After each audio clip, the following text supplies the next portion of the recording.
একবার ওমর ফারুক আল্লাহ রাসূলকে প্রশ্ন করছিল, ইয়া রাসূলুল্লাহ, 3 ওয়াক্ত নামাজ খুব তাড়াতাড়ি, কয় ওয়াক্ত?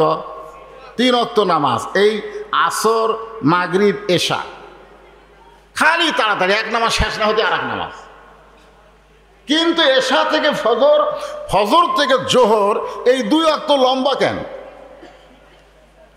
আল্লাহ রাসূল বললেন, ফজর থেকে জোহর লম্বা সময় দেওয়ার কারণ হলো মানুষ দুনিয়াতে চাকরি বাকরি করবে, খেতে খামারে কাজকাম করবে, ব্যবসা বাণিজ্য করবে, এইগুলো করতে গিয়ে মানুষের দেহের যে ক্ষয় হবে, ফজর এশা থেকে ফজর লম্বা সময় দেওয়ার কারণ হলো ওই সময় তারা ঘুম পাড়বে, ওই ক্ষয়গুলো আল্লাহ ঘুমের মধ্যে পুরা করে দিবে। এই জন্যে এশার পরে কোনো গাল গল্প চলবি না। আল্লাহ রাসূল বলেছেন, এশার নামাজের পরে তোমরা ঘুমায়া যাও। এ কথা হাদিসে আছে না নাই? এশার নামাজের পরে তোমরা ঘুমায়া যাও। আজকে না, আজকে আমরা ওয়াজ শুনবো। আজকে ঘুম পারলে হবে তাই? ইল্লা, আজকের দিনে আমরা ওয়াজ শুনবো। এখন যেই কথাটা বলতেছে একটু শোনেন। সর্বপ্রথম আল্লাহ তাআলা আদমকে জান্নাতে ঘুম দিলেন। ঘুমে আদম নবী যখন অচেতন, এমন সময় আল্লাহ ডাক্তার হয়ে করলেন অপারেশন। এজন্য বাংলাদেশে মেজর অপারেশন, বড় অপারেশন করতে গেলে তাকে কি করা লাগে? অজ্ঞান করা লাগে না? হয় ঘুমের মধ্যে থোয়া লাগবে, নয় স্লো ইঞ্জেকশন দিয়ে তাকে অজ্ঞান করতে হবে। তা আদম নবী যখন ঘুমে অচেতন, ওই সময় আল্লাহ করলেন অপারেশন। বাম পাঁজরের বাঁকা হাড় দিয়া আল্লাহ মা হাওয়াকে সৃষ্টি করলেন। সুবহানাল্লাহ বলে, সৃষ্টি করলেন। সৃষ্টি করার সাথে সাথে আদম আলাইহিস সালামের চোখের ঘুম আল্লাহ কেড়ে নিলেন, কারণ সবসময় তো ঘুমালে হবে না। ঘুম থেকে চেতন পাওয়ার পরেই ইফটিজিং শুরু হলো। ইফটিজিং, আজকে বাংলাদেশে সরকার ইফটিজিং এর বিরুদ্ধে লাগছে। জোরে কর কথা ঠিক কিনা? ইফটিজিং বর্তমান যুবকেরা করতেছে না, আদম নবী করছে। হাওয়াকে দেখার সাথে সাথে 2 হাত বাড়ায় দিচ্ছে। আল্লাহু আলিমুম বিযাতিস সুদূর। আল্লাহ আদমের অন্তরের দিকে তাকায় দেখে, আল্লাহর খেয়াল নাই, জান্নাতের খেয়াল নাই, ভিতরে একটাই জিকির হচ্ছে, এটা কি রে? সুন্দর নারী দেখলে পরে আমার দিল দেওয়ানা করে, ওলে ওলে ওলে। আদম নবী যখন আমাদের মা হাওয়ার দিকে 2খানা হাত বাড়ালেন, আল্লাহ বললেন, আদম ইফটিজিং করিস না, কারণ বিবাহের আগে হাত বাড়ানো হলো ইফটিজিং। বিবাহের আগে কোনো কিছু করার নাম কি? আমি আল্লাহ তোর সঙ্গে হাওয়ার বিয়ে দিলাম। আদম হাওয়ার যখন বিয়ে হলো, আল্লাহ ঘোষণা করলেন, ওয়ালা তাকরাবা হাযিহিশ শাজারাত ফাতাকুনা মিনাজ জালিমিন। এতদিন কিন্তু আদম নবী জান্নাতে ছিল, আল্লাহ হুকুম করে নাই। কিন্তু যেই হাওয়াকে সৃষ্টি করা হলো, তখনই ঘোষণা করলো, সব গাছের ফল ফলাদি খাও, কিন্তু ওই গাছের ধারে যায় না, ওই গাছের ধারে যায় না। আদম আলাইহিস সালাম বললেন, আমার ঠেকা পড়ছে, এত গাছ থাকতে ওই গাছে যাওয়া লাগবে কেন? কিন্তু আমাকে হাওয়া, মা হাওয়া কথা কয় না। আদম কয়, করে হাওয়া কথা কও না কেন? আপনিও যা আমিও তাই। তার মধ্যে মারিফত আছে না নাই? জোরে কান আছে না নাই? হ্যাঁ। তখন ইবলিস শয়তান, ইন্না শাইতানা লাকুম আদুউম মুবিন, ইবলিস শয়তান মুসে তাও দিল যে আদমকে তৈরি করে আল্লাহ ফেরেশতা দিয়ে সেজদা করায় আনিছে। জোরে কোন কথা ঠিক কি না? আদমের কাছে আমার যাওয়া খুব কঠিন। আমি যাব আদমের প্রয়োজনে, যাকে সৃষ্টি করছে সে হাওয়ার কাছে। এখন ইবলিস শয়তান এসে স্টার জলসা আর জি বাংলা চালু করে দিল। জোরে কোন কি চালু করলো? কথা কয় না। সর্বপ্রথম স্টার জলসার জি বাংলা চালু হয়েছে জান্নাতে রে। এটা আপনাদের ঘরে না। আপনি ঈশার নামাজ পড়ে বাড়িতে গেলেন, বাড়িতে যাওয়ার পরে আপনি মনে মনে চিন্তা করে ঢুকতেছেন যে আমি মসজিদের সামনে কাতারে ঈশার নামাজ পড়লাম, আমার বউ অবশ্যই নামাজ পড়ে যায়, নামাজে তাসবিহ তেলাওয়াত করতেছে, না কোরআন শরীফ পড়তেছে। এই নিয়তে ভিতরে পা দিয়ে দেখেন আপনার ঘরের ভিতর থেকে হরি হরি হরি হরি লো লো লো লো করে বাদ্য আসতেছে। আমি মুসলমান, আমার ঘরে হিন্দুকে বাধ্য কেন? ঘরে ঢুইকা থেকে বউ স্টার জলসা দেখতেছে, আর স্টার জলসা দেখার কারণে ভারতের নাটকে হিন্দুকে পূজা থাকবেই। জোরে কার কথা ঠিক কিনা? ওই পূজার বাধ্য মুসলমানের ঘরে বাঁচতেছে। তো এখন ইবলিস শয়তান স্টার জলসার মতন, জি বাংলার মতন নাটক চালু করলো চোখের পানি লিয়া। যে গাছের কাছে যাইতে নিষেধ করার কারণ হলো ওই গাছের ফল খাইলে জান্নাত থেকে বের হওয়া লাগবে না। তাছাড়া আল্লাহ তোমাদেরকে জান্নাত থেকে বের করে দিবে, কারণ আমি তার সাক্ষী। আল্লাহ বলেছেন, ওয়াইজ ক্বালা রাব্বুকা লিল মালাইকাতি ইন্নী জাইলুন ফিল আরদি খলিফা, আমি একটা জাতিকে তৈরি করে দুনিয়াতে প্রেরণ করব। আল্লাহ আসলে তোমাদেরকে দুনিয়াতে পাঠাবে, খামাকা বেহেশতে রাখছে, কিছুদিন পরে এই বেহেশত থেকে দুনিয়াতে বের করে দেবে। তবে ওই গাছের ফল যদি খাও তাহলে আর বার হওয়া লাগবে না। এমন বেকায়দা। ওই স্টার জলসায় হিন্দু মেয়েরা শ্বশুর শাশুড়ি বেটার বউ মিল নাই। জোরে খান কথা ঠিক কিনা? দেওরা ভাবি প্রেম প্রীতি। জোরে খান কথা ঠিক কিনা? হ্যাঁ, ভাইয়া তোমার বর, আমি যে দেবর, বুঝে দেখো ভাবি কার বেশি দাবি। ভাইয়া গেছে মানুষে, আমি এখন আছি। আজকে মুসলমানের ঘর নষ্ট করেছে এই ভারতের চ্যানেলগুলা। জোরে কথা কোন ঠিক কিনা? এখন ওই যে যা হবার তাই হলো। দুনিয়াতে চলে আসলাম। আল্লাহ সূরা আসরের মধ্যে বলতেছেন, নিশ্চয় মানুষগুলো ক্ষতির ভিতরে, কিন্তু এই ক্ষতির মধ্যে আল্লাহ মানুষকে রাখবেন না। আল্লাহ ইল্লা দিয়ে ইস্তেসনা করলেন। আল্লাহ বললেন, ইল্লাল্লাযীনা আমানু ওয়া আমিলুস সালিহাতি ওয়া তাওয়াসাউ বিল হাক্কি ওয়া তাওয়াসাউ বিস সাবর। এখানে চারটা বিষয়। ধরে কোন কয়টা?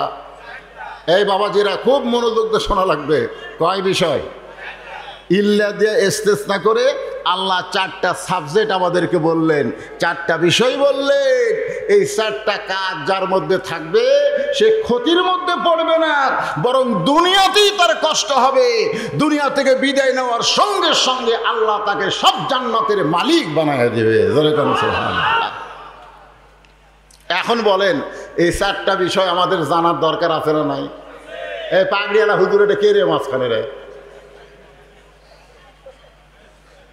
আর চেহারা দেখলি দেখেন, চেহারার মধ্যে একটা মজা আছে না নাই? সুবহানাল্লাহ। এরা জীবনে খাড়া হয়ে পেশাব করে না। একে পেশাব করে দেখলেও সওয়াব। পেশাব করে দেখলেও সওয়াব, মানে ওরা পেশাব করতেছে আর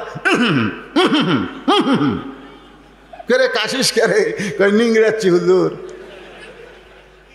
যদি ললের মধ্যে আটকা থাকে এই জন্য নিংড়াচ্ছে, কাশতেছে। কাশার পরে পানি খরচ করছে, অজু করতেছে। কেরে পাগড়িওয়ালা, এই টুপি অজু করিস কেন?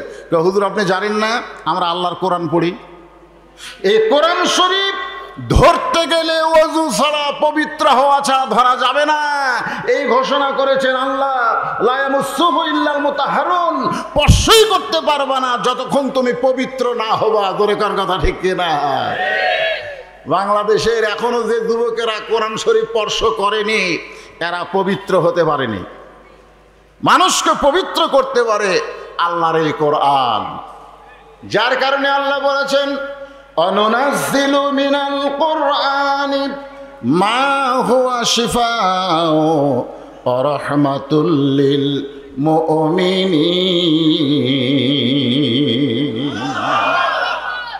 চারটা বিষয়ের মধ্যে এক নম্বর হলো ঈমান। যেখানে এক নম্বর কি? ইল্লাল্লাযীনা আমানু। এক নম্বর হলো ঈমান। সাহাবারা জিজ্ঞেস করলেন, ইয়া রাসূলুল্লাহ ঈমান কি? আল্লাহ রাসূল বললেন, ইকরার বিল লিসান, তাসদীক বিল জানান, আমল বিল আরকান। এরই নাম হলো ঈমান। আল্লাহ রাসূল তিনটা কথা বললেন। জোরে গণ কয়টা? এক নম্বর হলো ইকরার বিল লিসান, জবানে বলতে হবে লা ইলাহা ইল্লাল্লাহ, লা ইলাহা ইল্লাল্লাহ, লা ইলাহা ইল্লাল্লাহ। আপনারা বলেন তো, লা ইলাহা ইল্লাল্লাহ বলতে কোনো কষ্ট আছে? আরে আপনারা তো অনেক যুবক জানেন না, যুদ্ধের সময় আমাদের বগুড়ার অনেক হিন্দুরা এই কলেমা বেশি পড়ছে। কারণ পাকিস্তানে আর্মি দেখলি ওরা কলমা পড়তো লা ইলাহা ইল্লাল্লাহ, লা ইলাহা ইল্লাল্লাহ। আর্মিরা বলতো বিলকুল ঠিক হয়। এক হিন্দু আমাকে বলছে, হুজুর আপনাকে কলমার দাম আছে। এই কলমা কয়া পাকিস্তানের আর্মির গুলি থেকে আল্লাহ আমাকে বাঁচাই দিছে। পাকিস্তানের আর্মির গুলি থেকে আমি বাঁচে গেছি। আমি বললাম, দেখেন, শুধু কলমা মুখে গাইয়া যদি আপনি পাকিস্তানের আর্মির গুলি থেকে বাঁচেন, এই কলেমাকে যদি তাসদিক বিল জেনান কলিজার মধ্যে জায়গা দিবার পারতেন, তাহলে জাহান্নামের আগুন থেকে আল্লাহ আপনাকে বাঁচাই দিত। কারণ মুখে কলেমা বলা খুবই সহজ, কিন্তু কলিজার মধ্যে কলেমার জায়গা দেওয়া খুব কঠিন। কলিজার মধ্যে কলেমার যখন জায়গা হবে, ইমানের জায়গা হবে, ওই মানুষটার কাছে জীবনের চাইতে, দুনিয়ার চাইতে ইমানের গুরুত্ব বেশি হবে। কিসের গুরুত্ব বেশি? দুনিয়ার চাইতে, জীবনের চাইতে ইমানের গুরুত্ব বেশি। এখন আপনারা বলেন তো, আপনাদের কাছে জীবনের দাম বেশি না ইমানের দাম বেশি? এরা কিন্তু অন্তর থেকে কয়া লাগবে। কয়েকদিন পর পরীক্ষা শুরু হবে। এখন ফিলিস্তিনে পরীক্ষা শুরু হচ্ছে, জোরে কোন কথা ঠিক না? হামাসের সৈন্যরা বলতেছে, কিসের জীবন রে, ইমান বাঁচাতে বাইতুল আকসাকে ওই ইহুদিদের কবরে দিব না। বিশ্বাস করেন হামাসেরা বিজয় হয়ে যাবে, জোরে কোন কথা ঠিক না? কারণ মানুষ যখন ইমানের বলে বলিয়ান হয়ে যায়, কোনো বাতিল শক্তি তার সামনে দাঁড়াবার পারে না। কারণ ইমানদার মরলে জান্নাত। অসুবিধা কি? তাসদিক বিল জেনান, কলিজার মধ্যে ইমান। উকিল বলতেছে, যে কোনো মুহূর্তে আপনার ফাঁসি হবে, যে কোনো মুহূর্তে আপনার ফাঁসি হবে। যদি বাঁচতে চান, রাষ্ট্রপতির কাছে একটা দরখাস্ত লেখেন। তাসদিক বিল জেনানকে আমি বুঝাচ্ছি। আসামি বলতেছে, রাষ্ট্রপতির কাছে দরখাস্ত লিখলে কি হবে? বলে, রাষ্ট্রপতি যদি দয়া করে আপনাকে মাফ করে, তাহলে আপনার ফাঁসি হবে না। আসামি বলতেছে, যে রাষ্ট্রপতির কাছে তুমি দরখাস্ত লিখতে বলতেছো, এইরকম 3 জন রাষ্ট্রপতিকে আমি ক্ষমতার থাকা অবস্থায় মরা দেখছি। যার কাছে আমাকে দরখাস্ত লিখতে বলতেছো, এরকম কয়জন? 3 জন রাষ্ট্রপতিকে আমি ক্ষমতার চেয়ারে থাকতে মরা দেখছি। একটা হলো বঙ্গবন্ধু শেখ মুজিবুর রহমান, একটা হলো জিয়াউর রহমান, একটা হলো জিল্লুর রহমান। যারা নিজেরাই বাঁচে না, তাদের কাছে কোনো মুসলমান বাঁচার দরখাস্ত লিখবে না। ধরে কোন কথা ঠিক না? উকিল বলতেছে, তাহলে আপনার ফাঁসি হবে। আসামি মুসকে মুসকে হাসিয়ার বলে, ফাঁসি হবে কিন্তু আমার মৃত্যু হবে না। ফাঁসি হবে কিন্তু আমার মৃত্যু হবে না। উকিল বলে, আপনি কি পাগল হয়ে গেছেন? ফাঁসি হবে কিন্তু আপনার মৃত্যু হবে না, এটা কেমন কথা? আসামি বলতেছেন, ওয়ালা তাকুলু লিমান ইউকতালু ফি সাবিলিল্লাহি আমওয়াতুন বাল আহইয়াউ ওয়ালাকিন লা তাশউরুন। আজকে আপনারা বলেন তো, ইসরায়েলের ইহুদিদের গুলিতে হামাস মুসলমান যারা মারা যাচ্ছে, ওরা কি মরতেছে? আল্লাহ বলেছেন, আমার রাস্তায় যারা জীবন দেয় তাদেরকে তোমরা মৃত্যু বলো না, বরং আমি আল্লাহ বলতেছি তারা জীবিত। বাল আহিয়া, বাল আহিয়া। আল্লাহ বলতেছে বরং তারা জীবিত। তাসদিক বিল জেনানের ব্যাখ্যা হলো, আমার সব যাবে কিন্তু ইমান যাবে না।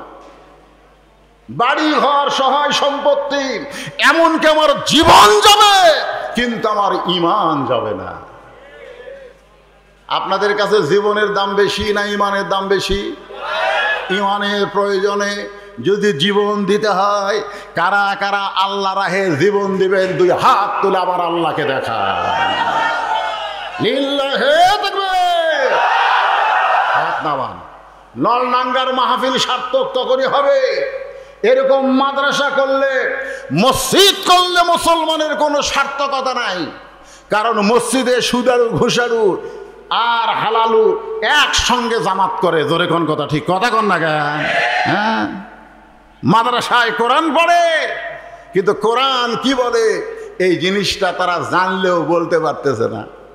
এই জন্য আজকে এই মাহফিল সার্থক হবে, দরকার হলে ইমানের প্রয়োজনে আমরা জীবন দিতে রাজি আছি। দুই হাত তুলে কাকে দেখাচ্ছেন? আরো জোরে বলেন। শেষ বিচার মানে হাসরের ময়দানে আল্লাহ যখন হাকিম হবেন, আমরা যখন আসামি হব, ওই সময় আমাদের নবী উকিল হয়ে, ব্যারিস্টার হয়ে আমাদেরকে সুপারিশ করে, ওকালতি করে, জামিন করে জান্নাতে পৌঁছায় দিবে। এমন একজন নবীর উম্মত হওয়াতে খুশি না বেজার? তাহলে জবান খুলে আর একবার বলি আলহামদুলিল্লাহ।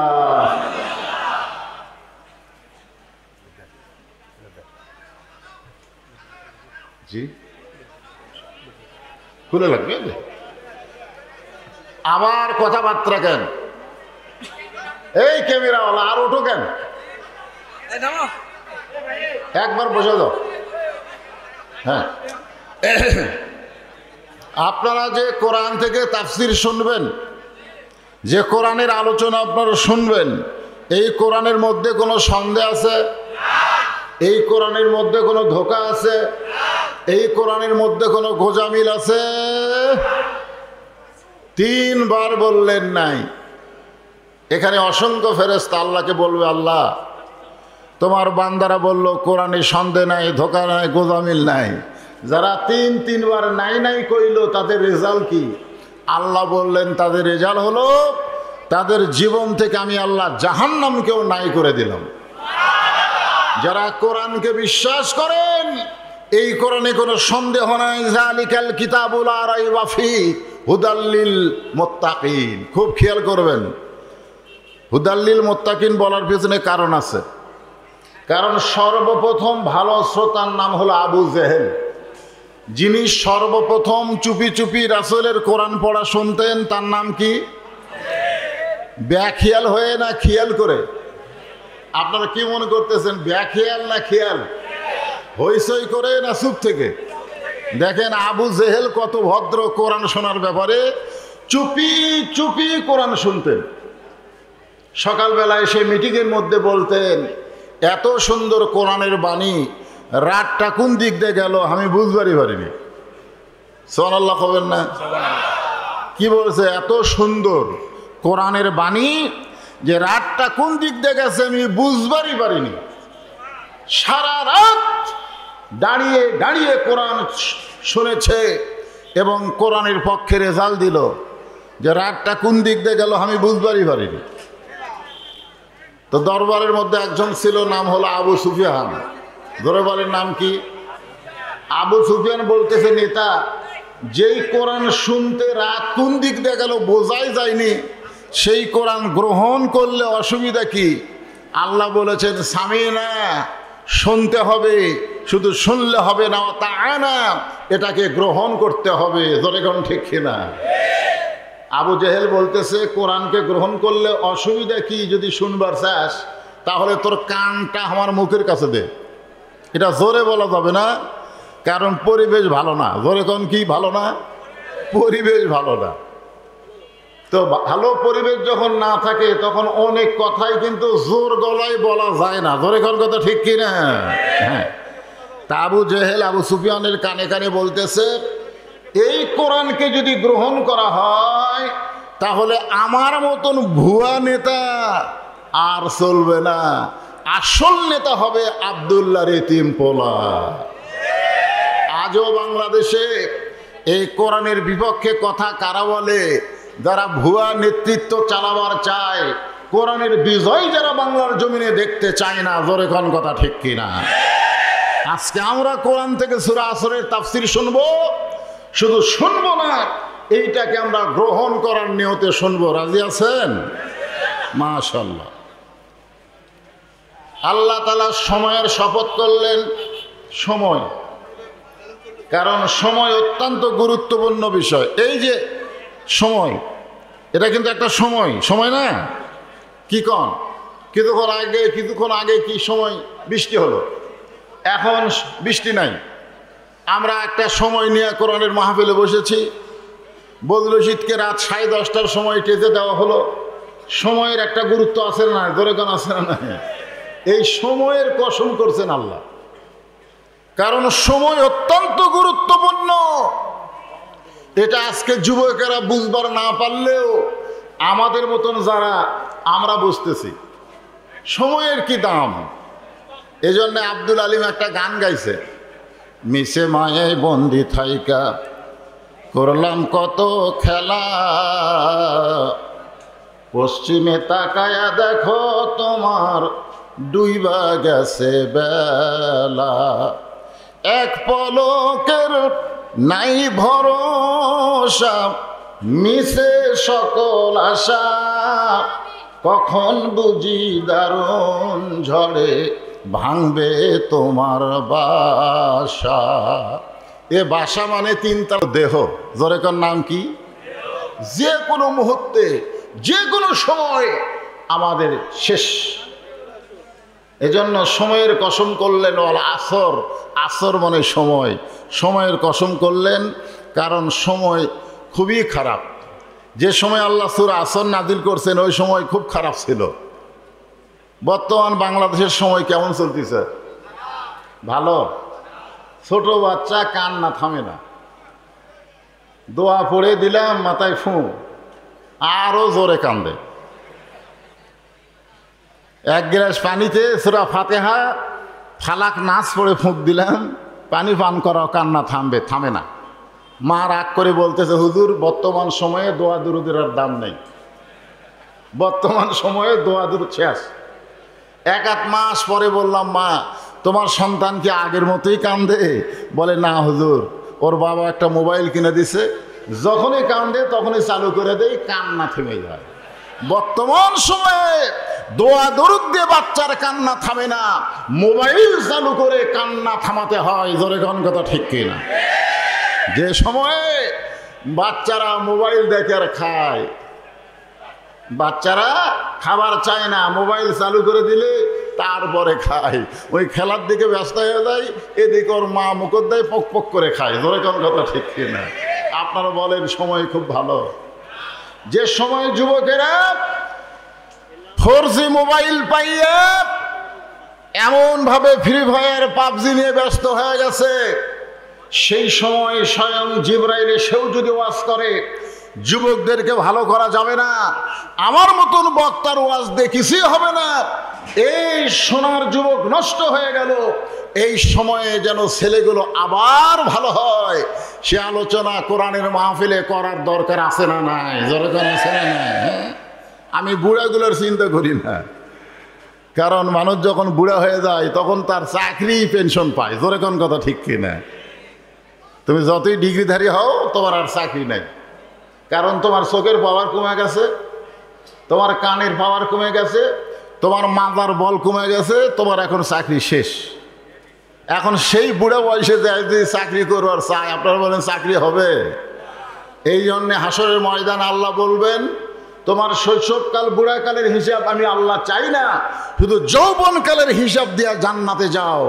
তাই যুবকদেরকে লক্ষ্য করে বলবো, এই যৌবনের সময়টা আমরা কি করতেছি, আল্লাহ কেন সময়ের কসম করলেন, আমাদের একটু ভাবা দরকার আছে না নাই? দরকার আছে না নাই? এই জন্য আল্লাহ বললেন সময়ের কসম। ইন্নাল ইনসানা লাফি খুসর, ইন্না মানে নিশ্চয়, লাফি মানে ভিতরে, খুসরুন মানে ক্ষতি, আর ইনসান মানে মানুষ। নিশ্চয় মানুষগুলো ক্ষতির ভিতরে। শাব্দিক অর্থ আগে শোনেন, তাফসীর শোনার আগে আগে শাব্দিক অর্থ শোনা লাগবে। ইন্না মানে কি? নিশ্চয়। ইন্না মানে কি? নিশ্চয়। ইনসান মানে মানুষ। কি মানুষ? সব মানুষ, নারী বলেন পুরুষ বলেন, মানুষের মধ্যে নারী পুরুষ আছে না নাই? পুরুষ মানুষ, মেয়ে মানুষ। জোরে গান ঠিক কিনা? এতদিন আমরা জানতাম বাংলাদেশে নারী পুরুষ মানুষ, কিন্তু ঝিনাইদহে ওয়াজ করতে যায় দেখি এক হিজড়া চেয়ারম্যান। যেরকম কি চেয়ারম্যান?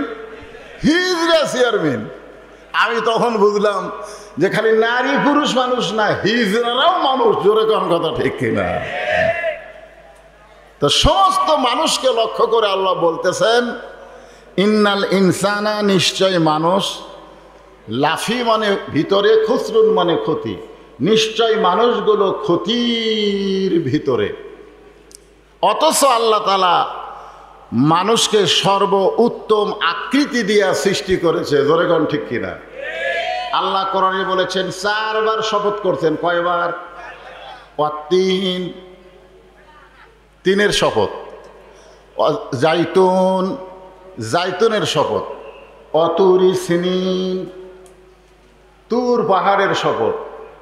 ওয়াহাজাল বালাদিল আমিন, মক্কা নগরীর শপথ। আমার আল্লাহ 4টা শপথ করে বললেন, লাকাদ খালাকনাল ইনসানা ফি আহসানি তাকবীর। কে শপথ করে বললেন? আল্লাহ শপথ করে বললেন, মানুষকে সর্ব উত্তম আকৃতি দিয়া সৃষ্টি করেছি।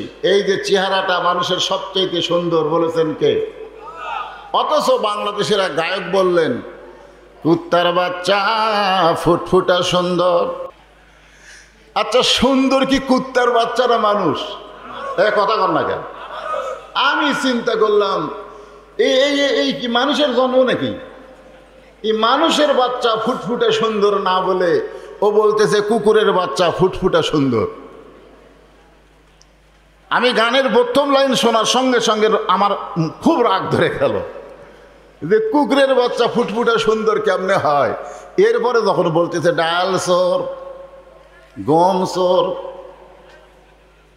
মানে সমস্ত চোরকে লক্ষ্য করে বলতেছে, যত চুরি আছে সব চোরকে লক্ষ্য করে যখন বলতেছে, তখন আমার মনে হলো ওর কথা ঠিকই আছে। কারণ আল্লাহ বলেছেন, সুম্মা রাদাদনাহু আসফালা সাফিলিন। এই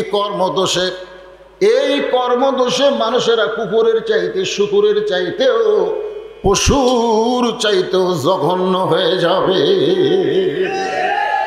এই বাংলাদেশে যারা চুরি করে, দুর্নীতি করে, বাটপারি করে, ওরা নামে মানুষ কিন্তু পশুর চাইতেও এরা জঘন্য। জোরে কোন কথা ঠিক কিনা?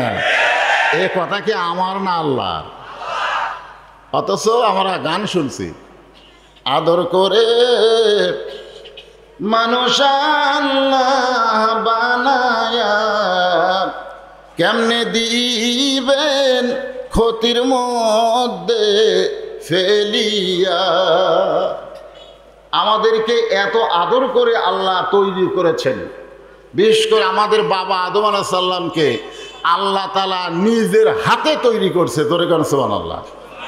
এই যে আসমান, জমিন, চন্দ্র, সূর্য, তারকা যা দেখতেছেন, এগুলো কিন্তু আল্লাহ হাত দিয়ে তৈরি করে নাই। এগুলো শুধু বলেছে কোন, সঙ্গে সঙ্গে ফায়াকুন। কোন শব্দের অর্থ হলো হও, সঙ্গে সঙ্গে হয়ে গেছে। সুবহানাল্লাহ। কিন্তু আমাদের আদিবিদ আদমকে আল্লাহ কুন ফায়াকুন শব্দ দিয়ে সৃষ্টি করে নাই, বরং নিজের কুদরতি হাতে আল্লাহ আদমকে তৈরি করেছে। ধরে কোন সুবহানাল্লাহ। তৈরি করার পরে জায়গা দিলেন কোথায়? এত ভালোবাসে আল্লাহ মানুষকে যে তৈরি করে জায়গা দিলেন জান্নাতে। ধরে কোন কি? জান্নাত। মাশাআল্লাহ। আমাদের বাবা আদমকে আল্লাহ তৈরি করে জান্নাতে জায়গা দিলেন। জান্নাতে যাওয়ার পরেও আদম আলাইহিস সালামের ভিতরে একটা ব্যারাম, সে ব্যারামটা হলো খালি ছটফট করে, ছটফট। ব্যারামের নাম কি? একা একা কেন ভালো লাগে না। একটা গান আছে না নাই? কোনো কাজে মন যেন বসে না, আমার কি হতে কি হয়ে গেল, আমি নিজেও তো কিছু বুঝি না। আল্লাহু আলিমুম বিজাতিস সুদূর। আল্লাহ কয়, আদম তুই না বুঝলেও আমি বুঝি। জোরে কোন সুবহানাল্লাহ। তোর একলা একলা ভালো লাগতেছে না, তোকে ভালো লাগার বুদ্ধি করতেছি। সর্বপ্রথম আল্লাহ তাআলা জান্নাতের মধ্যে আদম আলাইহিস সালামকে ঘুম দিলেন। কারণ জান্নাত ঘুমানোর জায়গা না, জান্নাত শুধুমাত্র নিয়ামতে ভরপুর। জোরে বলেন সুবহানাল্লাহ। ঘুম তো হলো আমাদের হায়াতের একটা নষ্ট সময়। জোরে কোন ঠিক কিনা? আপনি যতক্ষণ ঘুমান ওই সময়টাকে আপনার কাজে লাগে না। কিন্তু ঘুমাতে হবে। নাওমাকুম সুবাহাতে আল্লাহ বলেছেন ঘুম তোমাদের জন্য শান্তির একটা নিয়ামত। সারাদিন কাজ কাম করে তোমাদের দেহের যে ক্ষতি হয়ে গেল, একটু মনোযোগ দিবেন। তারপরে রাসূল বললেন আমল বিল আরকান, ইমানের শেষ বিষয়টা হলো আমল বিল আরকান। তুমি যে ইমানদার এটা তোমার আমলের মাধ্যমে প্রকাশ করা লাগবে। এই জন্য সূরা আসরের 2 নম্বর সাবজেক্ট হলো ওয়া আমিলুস সালিহা, নেক আমল করা লাগবে। আপনাদের কাছে আমার প্রশ্ন হলো, ইমান গ্রহণ করার পরে যতগুলো নেক আমল আছে তার মধ্যে 1 নম্বর নেক আমলের নাম কি? 2-1 জন কোন কেন? সবাই ধরে বলেন। ইমান গ্রহণ করার পরে, ইমান গ্রহণ করার পরে 1 নম্বর নেক আমলের নাম হলো নামাজ। লা সালাতা লা ইমানা, লা সালাতা লা দিনা। যার নামাজ নাই তার ইমান নাই, যার নামাজ নাই তার কোনো ধর্মই নাই। বাইনাল আবদি অল কুফরি তরকুস সালাত, বান্দার কাফিরের মধ্যে পৃথক করার জিনিসটার নামই হলো নামাজ। ঠিক কিনা বলেন? আজকে যারা আমার সামনে বসে ঠিক ঠিক বলতেছেন, আপনারা কি সবাই এসে নামাজ পড়ছেন? না না না, হাত তুলবার বলতেছে না, হাত তুলবার কম। আমার 37 বছর ওয়াজের অভিজ্ঞতা, আমি হাত তুলবার বলবো না। আমরা বহু হাত তুলে দেখছি, জীবন দিব 2 হাত তুলছে, এইদিকে পুলিশ আছে, বক্তা ছাড়া আর কেউ নাই। জীবন দিবি, পুলিশ দেখে দৌড়ায়, সামনে আজরাইল খাড়া আছে। আজরাইল বলতেছে কোথায় যাস? কই পুলিশ হচ্ছে ভাই, বাঁচার জন্য দৌড়াই। কই দৌড়ানো লাভ নাই, আমি যাচ্ছি। কই তুই খেয়ে? আমি তো আজরাইল। আমি সারা জীবন পুলিশ ধরার ভয় করছি ভাই, কিন্তু আজরাইল ধরার তো চিন্তা করিনি। আজকে আপনারা বসে আছেন, পুলিশ ধরবে, পুলিশ ধরার আগেই হয়তো আল্লাহ আজরাইল পাঠায় দিবে। ধরে কথা কন না কেন? এই জন্য খুব খেয়াল। 1 নম্বর হলো নামাজ। অনেকে বলবে হুজুর আমি না হয় 5 ওয়াক্ত নামাজ পড়ি না, কিন্তু তাই বলে কি আমি জুম্মার নামাজ পড়ি না? আমি কি জুমার নামাজ পড়ি না? 5 ওয়াক্ত পড়ে না, কিন্তু 7 দিন পরে 1 ওয়াক্ত পড়ে, তার নাম হলো জুমার নামাজ। যারা জুমার নামাজ পড়ে মনে করেন তাদেরকে বোঝানোর জন্য বলতেছি, আল্লাহ তাআলা রহমানুর রহিম, লা তাকনাতু মির রাহমাতিল্লাহ। আল্লাহ বলেছে আমার রহমত থেকে তোমরা কেউ নিরাশ হয়েও না। সুবহানাল্লাহ। খান নামাজ কার ইবাদত? জোরে বলেন কার ইবাদত? আল্লাহ বলতেছে 5 ওয়াক্ত নামাজ পড়িস নাই, শুধু জুম্মা পড়েছিস, তাও পড়ার সাইজ ভালো না, সবার শেষে যায় আগে বার হয়েছিস। আমি আল্লাহ রহমানুর রহিম শুধু জুমার নামাজের কারণে তোদেরকে জান্নাত দিয়া দিলাম। যেই বলছে জান্নাত দিয়া দিলাম, জুম্মা পাটি খুশি হয়ে জান্নাতের দিকে মারছে দৌড়। খুশি হয়ে 5 ওয়াক্ত নামাজ যারা পড়ে তাদের মন বেজার যে আমরা 5 ওয়াক্ত নামাজ আদায় করলাম, আমাদের কথা আল্লাহ কয় না, জুম্মা পাটিক জান্নাত দিল। ওরা জান্নাতের কাছে যায়, দেখে দরজার বিশাল একটা তালা, বিশাল একটা তালা। তালা দেখে বলবে আল্লাহ জান্নাত দিলেন, কিন্তু জান্নাতের দরজায় তালা কেন? আল্লাহ কয় খুঁজে দেখ, তোদের কাছে একটা চাবি আছে, তালা খোলার একটা চাবি আছে। ওরা পকেট হাতায় দেখবে একটা চাবি, একটা চাবি আছে, ওই চাবিটা তালার মধ্যে ঢুকবে কিন্তু ঘুরবে না, তালার মধ্যে ঢুকবে কিন্তু ঘুরবে না। জুম্মা পাটি বলবে আল্লাহ তালা খোলার জন্য চাবি পেলাম পকেটের মধ্যে, সেই চাবি তালার মধ্যে ঢুকলো কিন্তু চাবি তো ঘোরে না। আল্লাহ বলে তাকায় দেখতো তোর চাবির মধ্যে 5টা দাগ আছে কিনা, চাবি বার করে দেখতো 5টা দাগ আছে কিনা। ফজর, জোহর, মাগরিব, এশা, এই 5টা দাগ চাবির মধ্যে যদি থাকে, তালার মধ্যে 5টা দাগের সাথে মিল পড়বে, কুট্টুস করে তালা খুলবে। এখন দেখতো দাগ আছে কিনা। আল্লাহ চাবি আছে কিন্তু দাগ নাই। আল্লাহ বলবে জুম্মা যারা পড়েছো তারা বড় জোর জান্নাত দেখবার পারবা, কিন্তু ভিতরে ঢুকতে কোনোদিন পারবা না। এখন যারা জুম্মা পাঠি আপনারা খুব বেশি পালে জান্নাত দেখবার পাবেন, কিন্তু ভিতরে ঢোকার চান্স নেই। 5 ওয়াক্ত নামাজ যারা পড়বে বর্তমান সরকার মাদক মুক্ত বাংলাদেশ করতে চায়, ধর্ষণ মুক্ত বাংলাদেশ করতে চায়, চুরি মুক্ত বাংলাদেশ করতে চায়, দুর্নীতি মুক্ত বাংলাদেশ করতে চায়। বহু আইন করেছে, কিন্তু সে আইন দিয়ে কিছুই হয় না। সমস্ত কর্ম থেকে যদি আমরা বাঁচতে চাই, আল্লাহ কোরআন শরীফের মধ্যে বলে দিলেন, ইন্নাস সালাতা তানহা আনিল ফাহশাই ওয়াল মুনকার, একমাত্র নামাজই পারে মুমিনকে যাবত অশ্লীলতা পাপাচার থেকে বাঁচায়া দিতে। নামাজ, জোরে বলেন নাম কি? এই নামাজ সম্পর্কে বহু ওয়াজ আছে, আমি ওয়াজ করব। পুরুষের জন্য 1 নম্বর হলো নামাজ।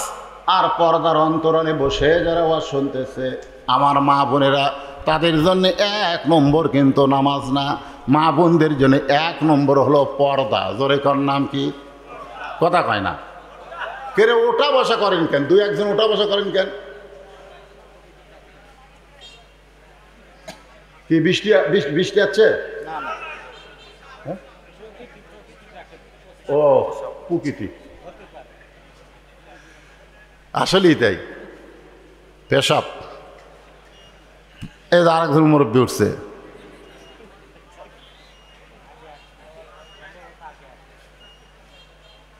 হ্যাঁ, আসলে কোরআনের মাহফিলে বসলে পেশাব লাগলেও যারা উঠবে না, পেশাব লাগছে কিন্তু লাগার পরেও যারা উঠবে না, আল্লাহর কোরআন বলতেছে পেশাব জাতীয় যত ব্যারাম আছে এই কোরআনের ওসিলায় আল্লাহ সব ভালো করে দিবে। কেন দিবে? অনুনাজ্জিলু মিনাল কোরআনি মা হুয়া শিফা। আল্লাহ বলেছে আমি কোরআনকে নাজিল করেছি মুমিনদের যাবতীয় রোগের শিফা হিসাবে। সুবহানাল্লাহ। না কেন সামান্য পেশাব লাগবে, আর আপনি আজকে গুরুত্বপূর্ণ সূরা আসরের আলোচনা, ওয়ামিলুস সলিহার মধ্যে পুরুষের জন্য 1 নম্বর হলো নামাজ। জোরে বলেন, পুরুষের জন্য 1 নম্বর কি? আর নারীদের জন্য 1 নম্বর কিন্তু নামাজ না। আমার মা বোনেরা যারা পর্দার অন্তরালে আছে, আমি তাদেরকে বলবো নারীদের জন্য 1 নম্বর হলো পর্দা। জোরে কর নাম কি? পর্দা 1 নম্বর। নারীদের পর্দা যদি না থাকে, যত ইবাদত করুক একটা ইবাদতও কবুল হবে না। নামাজ পড়বার গেলেও সব ঢাকা নামাজ পড়া লাগে। জোরে কোন কথা ঠিক কিনা? ঘরের মধ্যেও যদি একটা মেয়ে একা একা নামাজ পড়ে, কেউ নাই, তারপরেও সব কিছু ঢাকে ঢুকে তাকে নামাজ পড়তে হয়। তাহলে নামাজ আগে না পর্দা আগে? জোরে বলেন পর্দা। আমার মা বোনেরা যারা পর্দার অন্তরে বসে আছেন, তাদের জন্য কিছু ওয়াজ না করলে ওরা আবার মনে মনে কষ্ট পাবে যে হুজুর কি এক সূরা আসরের তাফসীর ধরলো, আমাকেরও ওয়াজ নাই। তো মা বোনদের নেক আমলের পর্দার উপর একটু ওয়াজ করি। কি বিরক্ত হচ্ছেন? কতকগুলো মেয়ে মানুষ রাসূলের মেয়ে ফাতেমার সঙ্গে দেখা করবে। রাসূলের মেয়ে ফাতেমার সঙ্গে কতকগুলো মেয়ে মানুষ দেখা করবে। মেয়ে মানুষের সঙ্গে দেখা করবে, খুব খেয়াল করবেন। কিন্তু দরজা বন্ধ, বাড়ির দরজাটা কি বন্ধ। মেয়েরা চিন্তা করতেছে আমরা ফাতেমার কাছে যাব, যে ফাতেমা সম্পর্কে বলা হয়েছে সাইয়্যিদাতুন নিসাই আহলিল জান্নাহ ফাতেমাতুজ জোহরা, জান্নাতি নারীদের নেত্রী হবে ফাতেমা, যার ডিগ্রি হলো জোহরা। জোরে কোন সুবহানাল্লাহ। সেই ফাতেমার কাছে যাবে, কিন্তু দরজা বন্ধ। এখন দরজা বন্ধ হলে কেমনে ফাতেমার কাছে যায়? এমন সময় দেখে সামনে একটা বাচ্চা দৌড়াদৌড়ি করতেছে। সামনে একটা বাচ্চা দৌড়াদৌড়ি করে, মেয়েদের মধ্যে একজন ডাক দিছে, ও বাবা তুমি একটু আমাদের কাছে আসো তো। বাচ্চা খেলাধুলা বাদ দিয়ে যখন চলে আসে, জিজ্ঞাসা করছে তোমার নাম কি? ওই ছোট্ট বাচ্চা বলতেছে আমার নাম হলো হোসাইন ইবনে আলী। আমার নাম কি? হোসাইন ইবনে আলী। আগে থেকেই বাপের নামেই মানুষ পরিচয় হয়। আমি যখন প্রথম বিয়ে করলাম, তাই বলে মনে করেননি যে আবার করছি, তা না। 91 সাল, কত সাল? 91 সালে কাদি সাহেব আমাকে বলল যে আপনার বাপের নাম কি? তো বললাম আমার বাপের নাম এই। আমার বিয়ে হয়ে গেল।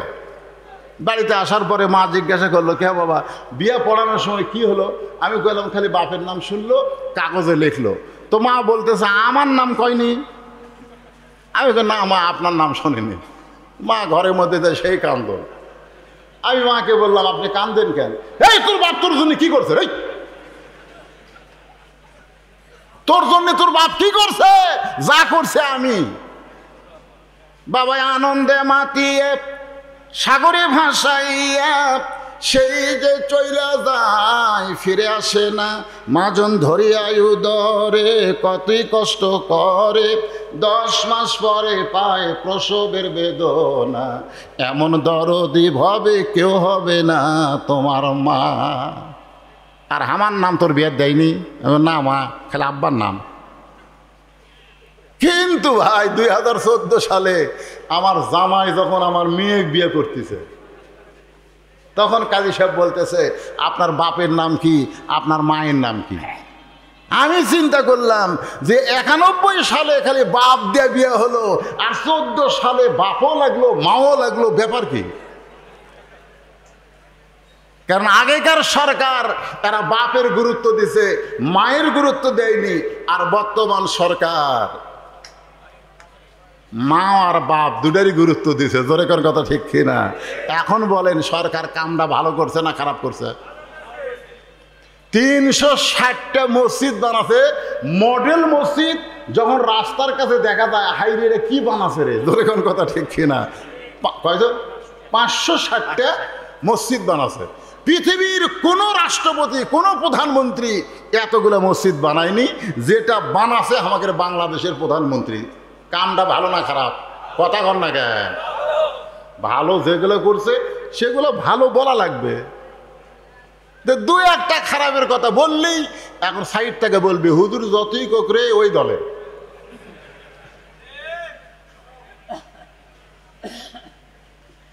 এখন হোসাইন বলতেছে আমার নাম কি?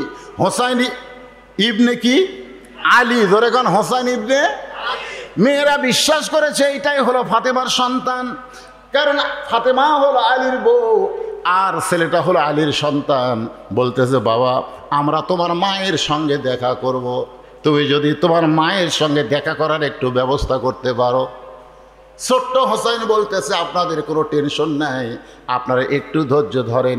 এই কথা বলি ঘরের মধ্যে গিয়া মায়ের ঘরের দরজায়, কারণ ঘরের মধ্যে গিয়া মায়ের ঘরের দরজা এখানে বোঝা লাগবে মেয়ে মানুষদেরকে সব ঘরে রাখা যাবে না, মেয়েদেরকে রাখতে হবে অন্দরমহলে। ধরে কন কি মহল?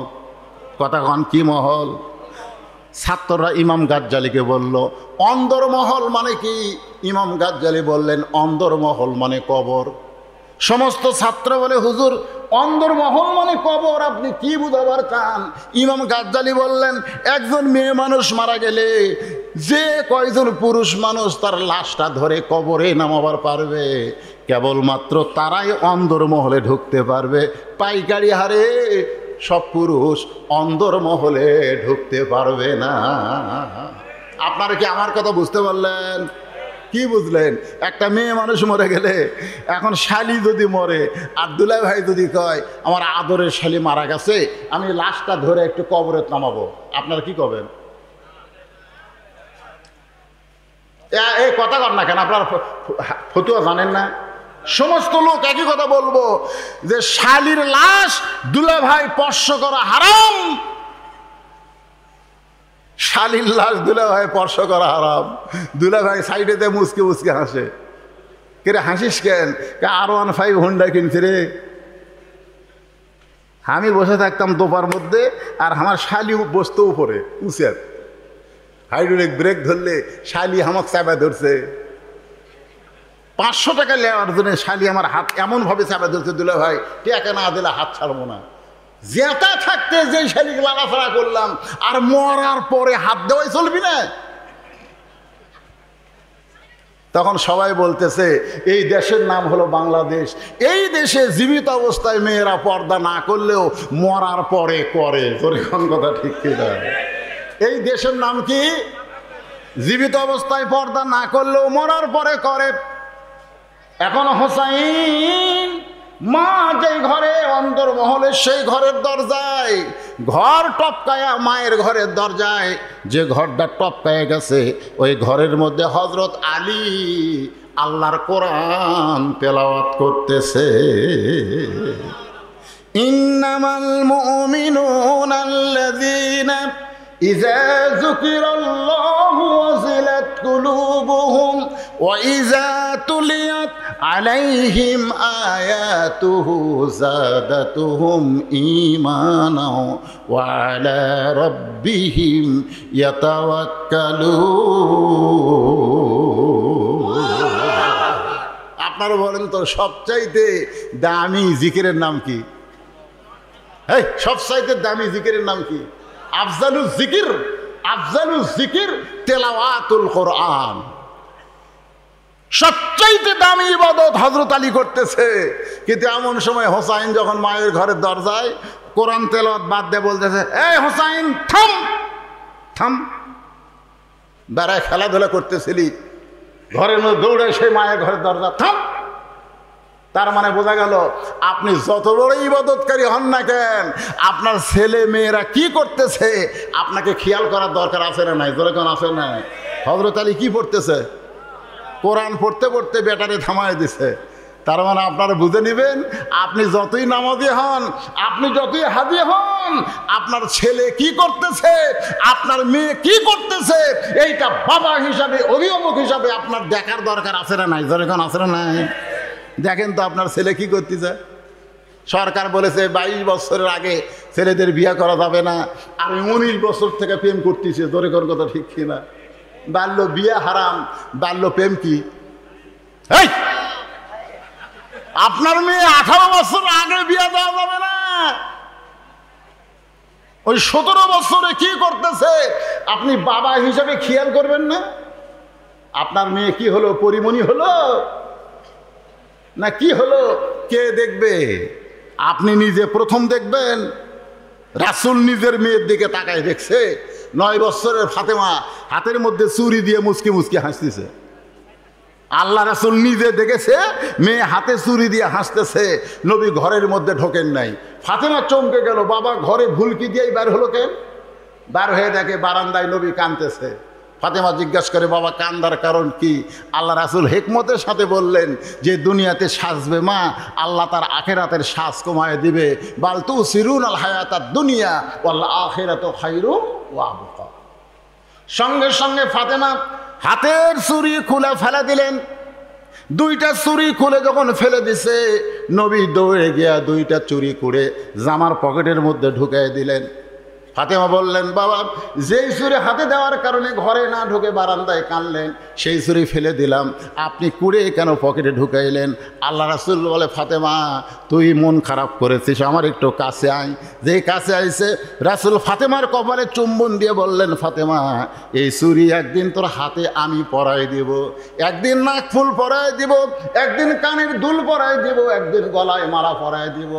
ফাতেমা বললেন, বাবা কবে? আল্লাহ রাসূল বললেন, যেদিন তোমার বিবাহ হবে। ও ফাতেমা শুনে নাও, মেয়েরা কেবলমাত্র এক ব্যক্তির জন্য সাজতে পারবে, সেই ব্যক্তি হলো তার স্বামী। স্বামী ছাড়া অন্য কোনো পুরুষের জন্যে নারীদের সাজা জায়েজ নাই। তাহলে আপনার 17 বছরের মেয়ে ওই কার জন্যে ভুরু পেন করছে রে? ওই কার জন্যে প্লাজো পরে হাই হিল পরে কিলকিল করতেছে? কার জন্য? ওর তো বিয়ে হয়নি। ওই এত সাজুগুজু করে গোটা নলডাঙ্গা ঘরে কেন? আপনি বাবা হিসাবে খেয়াল করার দরকার। কথা কন না কেন? আসলে না, আপনি ফজরের নামাজ পড়তে আসতেছেন, আপনি বুড়া মানুষ চেতন বসেন, আর সালাতো খায়রুন শোনার পরে আপনি চেতন পেয়ে পৌষ মাঘ মাসে ঠান্ডার মধ্যে ওযু করে আপনি মসজিদে আসতেছেন। আপনার যে 18 বছরের পাঁটা আছে, খেয়াল করার দরকার নাই যে আমি মসজিদে যাচ্ছি, আমার ছেলের খবর কি? আপনি জানলা দিয়ে তাকায় দেখেন, পাও নাই মাথাও নাই, মনে চাউলের বস্তা ঢাকা থোজা। মানে আজান যখন শুরু হয়েছে আসসালাতু খায়রুম মিনান নাওম, তখন ওই বেটা আজান শুনবে না দেখে পাও লিয়াচ্ছে ল্যাপের মধ্যে, মাথার উপর তুলে দিছে ল্যাপ, আজান শুনবে না। বাপ কয় কে রে? 3টা পর্যন্ত আর্জেন্টিনার খেলা দেখলো হইচই করে, আর ফজরের সময় চাউলের বস্তা হয়ে গেল। কি দেখার দরকার আছে না নাই? আস্তে করে দরজা করে বিড়াল যেমন ইন্দুর ধরে চুপ চুপ করে এসে ল্যাপ দিছে টান, ল্যাপ টান দিয়ে বলতেছে, আহ আহ ছেলে লাভ দুটো বলতেছে বাবা বাবা আহা করতেছেন কেন? বলে আহা করার কারণ হলো ল্যাপের তলে তোর সাইজ আর সকালবেলা সাইড ঠিবে কুত্তের সাইজ একই সাইজ। ওঠ ওঠ, 10 বছর থেকে জোর করে ঘাড় ধরে পিঠে নামাজ ধরাতে হবে ধরে কোন কেনা 18 বছর। ওঠ, 3টে পর্যন্ত ওই ইহুদি খ্রিস্টানদের খেলা দেখিস আর আদান শোনার পর ল্যাপের মধ্যে ঢুকিস। ওঠ, উজু কর, উজু কর, তোকে ছাড়া আমি মসজিদে যাবো না। বেটা উজু করে সাথে করে মসজিদে নিয়ে নামাজ পড়তেছে।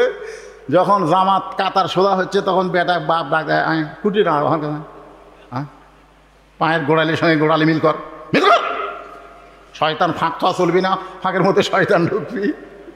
এখানে কাতার বদ্ধ হয়ে বাপ বেটা নামাজ পড়তেছে। 2 কান্দে 2 ফেরেশতা বলতেছে আল্লাহ এই বাপ বেটার খবর কি? আল্লাহ বলতেছে বাপ বেটা দুটোই একসাথে জান্নাতি। জোরে কর সুবহানাল্লাহ। কারণ আমল করেছে কু আনফুসাকুম ওয়া আহলিকুম নারা, জাহান্নামের আগুন থেকে বাঁচতে চাইলে বাবা তুমি একলা বাঁচো না, তোমার বেটা বেটি গিয়ে বাঁচা লাগবে। জোরে কোন কথা ঠিক কিনা? একটু মনোযোগ দিয়ে শুনবেন। হযরত আলী বললেন থাম, তোর বয়স কত? হুসাইন বলতেছে বাবা আমার বয়স কত আপনি ভালো জানেন। আলী বলতেছে আমি জানি বলি তো তোরে থামাইয়া দিছি, কারণ তোর এমন বয়স বর্তমান চলতেছে, এই বয়সে যখন তখন মায়ের ঘরে ঢুকতে পারবি না। মায়ের ঘরে ঢুকতে গেলে মায়ের অনুমতি লাগবে। আপনারা ফতুয়াটা ভালো করে শুনতেছেন? ছেলে বড় হলে যখন তখন মায়ের ঘরে ঢোকা যাবে না। ঢোকার আগে বলা লাগবে আম্মু আসসালামু আলাইকুম। আসসালামু আলাইকুম মা, আমি একটু ভিতরে ঢুকতে চাই। মা বলবে 1 মিনিট দেরি কর, কাপড় চোপড় ঠিক নাই। জোরে কোন ঠিক কিনা?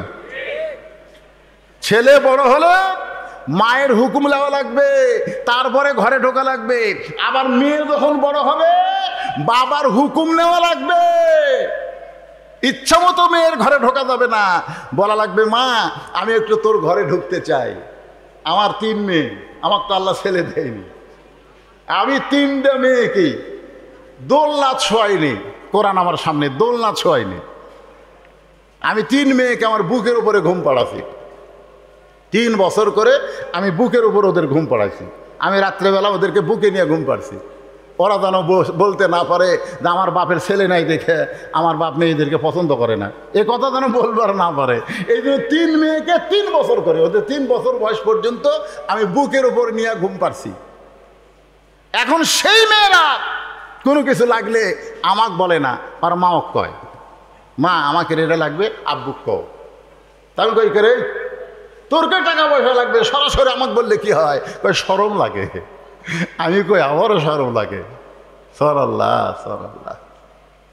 জোহরের নামাজের পরে রাসূল আইছে ফাতেমার কাছে, দরজায় সালাম দিলেন। ফাতেমা দরজার কাছে এসে ওয়ালাইকুম আসসালাম বলে কান্না শুরু করলেন।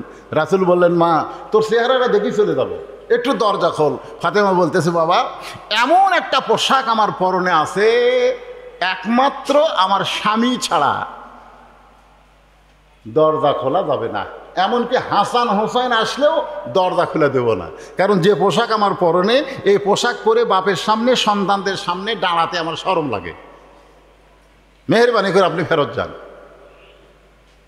আসরের নামাজ পড়ার পরে আল্লাহর নবী এসে বললেন ফাতেমা আমি তোর মুখটা একটু দেখবার চাই, দরজা খোল। ফাতেমা বললেন বাবা আপনি কেন বারবার বিরক্ত করেন? আমার পরনে এমন কাপড় আমি আপনার জন্য দরজা খুলতে বড় শরম পাই। আল্লাহ নবী এক টানে গায়ের চাদর খুলে জানলার কাছে গিয়ে বললেন ফাতেমা এই চাদর পরে তুই আমার জন্য দরজা খুলে দে। নবীর গায়ের চাদর পরে ফাতেমা যখন দরজা খুলে দেয় আল্লাহ নবী ফাতেমার মুখের দিকে তাকায় দেখে চোখের নিচে কালিমা পড়ে গেছে। রাসূল মুচকে হাসিতে বললেন ফাতেমা বাবার চাদর গায়ে দিয়া চোখের নিচে সুরমা দেওয়াতে তোরে খুব ভালো লাগতেছে। ফাতেমা কান্দের বলে বাবা আমি সুরমা ব্যবহার করি না, কারণ আমার সুরমা দেওয়ার কি দরকার? কয়েকদিন হলে না খাওয়ার কারণে আমার চোখের নিচে কালিমা পড়ে গেছে। আল্লাহ রাসূল ফাতেমার হাত ধরে বললেন, মা, দুনিয়ার বহু ধনী ধনী যুবক তোকে বিয়ে করবার চাইছিল, কিন্তু তাদের সঙ্গে আমি তোকে বিয়ে দিবার পারলাম না। এমন একটা গরিব আলীর সঙ্গে আল্লাহর হুকুমে বিয়ে দিলাম। তোর বড় কষ্ট মা, তোর বড় কষ্ট মা। 33 বার সুবহানাল্লাহ, 33 বার আলহামদুলিল্লাহ, আর 34 বার আল্লাহু আকবার আমল কর। দুনিয়ার কষ্ট হইলেও আল্লাহ তাআলা তোকে জান্নাতে শান্তি দিয়া দিবে। হযরত আলী বললেন, থাম হোসাইন, তোমার এখন বর্তমান যেই বয়স হয়েছে, এই বয়সে তুমি মায়ের দরজায় হঠাৎ। হোসাইন বলতেছে, বাবা, কতগুলো মেয়ে মানুষ দরজার দাঁড়িয়ে আছে, তারা আমার মায়ের সঙ্গে দেখা করবে, আমার মায়ের সঙ্গে দেখা করবে। আমার মা মেয়েদের সঙ্গে দেখা করবে কিনা সেইটা অনুমতি নেওয়ার জন্যে আমি দরজা খুলে মায়ের কাছে যাবার চাই। আলী বলতেছে, পাগলা রে, মেয়েরা দেখা করবে, অনুমতি নিবি, কিন্তু তুই ঢোকার জন্য যে অনুমতি লাগবে, তুমি ঢুকতেও যে অনুমতি লাগবে, বরং দরকার নাই, আমার কাছে আসো। হোসেন যেই বাবার কাছে আইছে, তাহলে এরকম দেখেন, আমার দিকে তাকাই দেখেন, এই কোরআন ধর, ধর কোরআন ধর। হোসেন বলতেছে, দেন দেন। আলী কয়, আলহামদুলিল্লাহ আলহামদুলিল্লাহ। 4 বছরের বাচ্চাকে বলতেছে কোরআন ধর, হোসেন বলতেছে দেন। তার মানে আলী বুঝতে পারলেন, আমার হাসান হুসাইন জন্মসূত্রে পবিত্র হয়ে জন্মেছে। ধরে কোন সুবহানাল্লাহ। আপনি কি আপনার 4 বছরের বাচ্চাকে এরকম কোরআন দিছেন? ধর কোরআন ধরবি, ওই ধরছে একদম বাগডম ঘোড়ারম সাজে, ঢাক ঢোলক ঝাঁঝর বাজে। মা আমারে কয়, হুজুর ভালো করে দোয়া করেন তো, ওই বাথরুমে দেয়া খাড়া হয়ে পেশাব করে। আমি কই বসে কর, ওই বসে না, খাড়া হয়ে মারে। একটু দোয়া করেন তো হুজুর, ইদেন বসে থেকে পেশাব করে। তা আমি ওরে ডাক দিয়ে বললাম, দোয়া করার আগে কে রে, তুই কোন ক্লাসে পড়িস? কয় ক্লাস 2-এ পড়ি চাচা। তো 2-এ পড়িস, কেমনে পেশাব করা লাগে তোর স্যার শিখাইনি? খাড়া হয়ে পেশাব করিস কারে, বসে পেশাব করবি। তখন মুসকে মুসকে হাসার কাছে, চাচা কি দেখুন, প্রাইমারির পেশাবখানা যায় দেখি আমার স্যারই খাড়া হয়ে পেশাব করে, ওর স্যার খাড়া হয়ে পেশাব করে। আর সেই স্কুলে আপনার কলিজার টুকরা মাসুম বাচ্চাকে আপনি দিছেন, আর ওর শিক্ষা মিথ্যা দিয়ে শুরু, একদম বাগডম ঘোড়াডম সাজে, ঢাক ঢোলক ঝাঁঝর বাজে, বাঁচতে বাঁচতে চললো ঢুলি, ঢুলি গেল কমলা ফুলি, কমলা ফুলির টিয়াটা, সূর্য মামার বিয়াটা। তারপরের পৃষ্ঠায় আছে আইয়ে আই টিয়ে, নায়ে ভরা দিয়ে, না লে গেল বোয়াল মাছে, তাই না দেখা ভদর নাচে। এই কোরআন শরীফ ধরবি। আপনি বাবা হিসাবে আপনার সন্তানকে কি করবেন সেই সিদ্ধান্ত আপনাকে নেওয়া লাগবে, নচেত একটা সন্তান হাসরের ময়দান আপনাকে ছাড়বে না। আল্লাহ কোরআনে বলেছেন, ওয়াকালাল্লাযীনা কাফারু রাব্বানা আরিনাল্লাযীনা আদাল্লানা মিনাল জিন্নি ওয়াল ইনসি নাজআলহুমা তাহতা আকদামিনা লিয়াকুনা মিনাল আসফালিন। প্রত্যেকটা বাচ্চারা বলবে, আল্লাহ আমি আলেম হবার চাইছিলাম, হাফেজ হবার চাইছিলাম, কিন্তু আমার বাবা হাফেজি মাদ্রাসা বাদ দিয়ে প্রাইমারিতে ভর্তি করে দিয়ে আমাকে শয়তান বানাছে, এখানে আমার কোনো দোষ নাই। আল্লাহ আমাকে জাহান্নামে দিবেন, জাহান্নামে দেওয়ার আগে আমার বাপকে নিয়ে আসেন, আমি বাপের মুখের উপর পাও দিয়ে জাহান্নামে যাবার চাই। যেই বাবা মাদ্রাসা থাকতে, হাফেজি মাদ্রাসা থাকতে আমাকে প্রাইমারিতে ভর্তি করে শয়তান বানালো, আমি সেই বাবাকে ছাড় দেব না।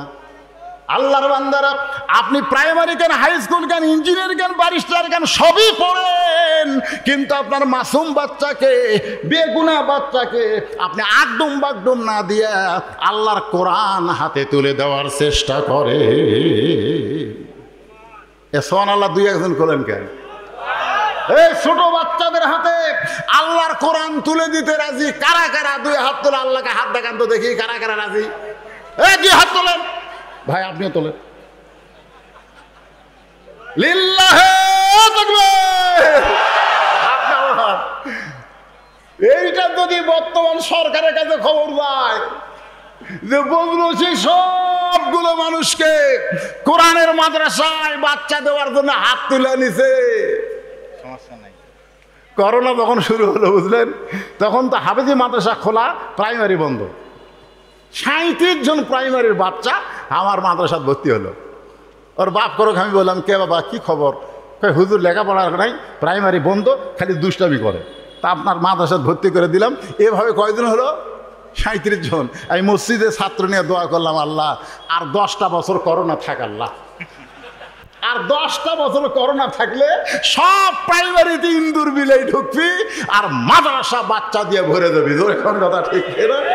আমি এক নেতাকে বলেছিলাম, কে ভাই ছোট বাচ্চা তো হাফেজি মাদ্রাসাতে পড়ে, আবার ছোট বাচ্চা প্রাইমারিতে পড়ে, করোনার ভয়ে প্রাইমারি বন্ধ করে দিলে হাফেজি মাদ্রাসা বন্ধ হয় না কেন? বলে হাফেজি মাদ্রাসা হলো পাক আর প্রাইমারি হলো নাপাক, আর করোনা নাপাকদেরকে বেশি ধরে, এই জন্য হাত ধোয়ার কথা আছে না? নাই ধরে আছে না?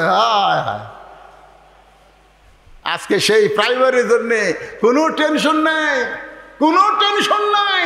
আমার এলাকায় দেখলাম একতলা প্রাইমারি ভেঙ্গে এখন 3 তলা করে দিচ্ছে। হেডমাস্টার খালি মোচর তাও দেয়, মাস গেলে 50,000 টাকা বেতন পায়। একতলার উপর আর একতলা করতেছে, খালি ছায়া আছে। আল্লাহ, ফেরেশতাকে আল্লাহ এটা কোন দেশ? যেই দেশে শয়তানি শিক্ষার জন্য সরকার টাকা দিয়ে বিল্ডিং বানিয়ে দেয়, আর তোমার কোরআনের শিক্ষার জন্য ছায়া ছায়া ছায়া ছায়া ভিক্ষে করে করে করা লাগে। এই দেশের নাম কি? আল্লাহ। মানে বাংলাদেশ নিয়ে আল্লাহ বর্তমান বিপদে আছে, বোঝেন না? আসলেই তো তাই দেখাচ্ছে, দেখতেছেন না হুজুর এই মার্কেট এটা আমার, ওই সাইডে আমার মার্কেট, ওটা আমার বড় ভাইয়ের, এই সাইডে যা দেখতেছেন আমার চাচার, পিছন থেকে আমার বাপের। তো সবই যদি তর্কে হয় আল্লাহর, আল্লাহটা দেখবার গেলে 2 মিনিট হাঁটা লাগবে। মসজিদের সামনে যায় বলতে হুজুর এখানেও আল্লাহর কিছু ছিল না। আমার চাচা দয়া করে আল্লাহ 10 শতক দান করছে, আমার চাচা দয়া করে আল্লাহ 10 শতক দান করছে, আর আমরা টাকা দিয়ে আল্লাহ ঘর বানা দিছি। ফেরেশতাকে আল্লাহ এটা কোন দেশ? যে দেশে তোমার কিছুই নেই, ওরা জায়গা দান করে সেখানে টাকা দিয়ে ঘর বানা দেয়। আল্লাহ কয় ওই দেশের নামই বাংলাদেশ রে, ওই দেশে আমি আল্লাহর চাইতে গরিব কেউ নাই, আমি আল্লাহর কোরআনের চাইতে গরিব শিক্ষার একটাও নাই। এখন কথা কন না, কথা কন না। অথচ মুসলমানের বাচ্চা হয়ে কোন শিক্ষা করার আগে আল্লাহর কোরআন শিক্ষা করা দরকার। আর রহমান আল্লামাল কোরআন খলাকাল ইনসান আল্লামাহুল বায়ান। জোরে কোন সুবহানাল্লাহ।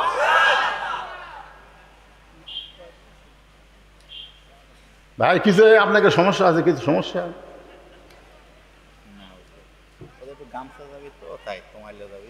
ও তো আলা যাবি, তো আলার টাকা দিয়ে বিল্ডিং করবি?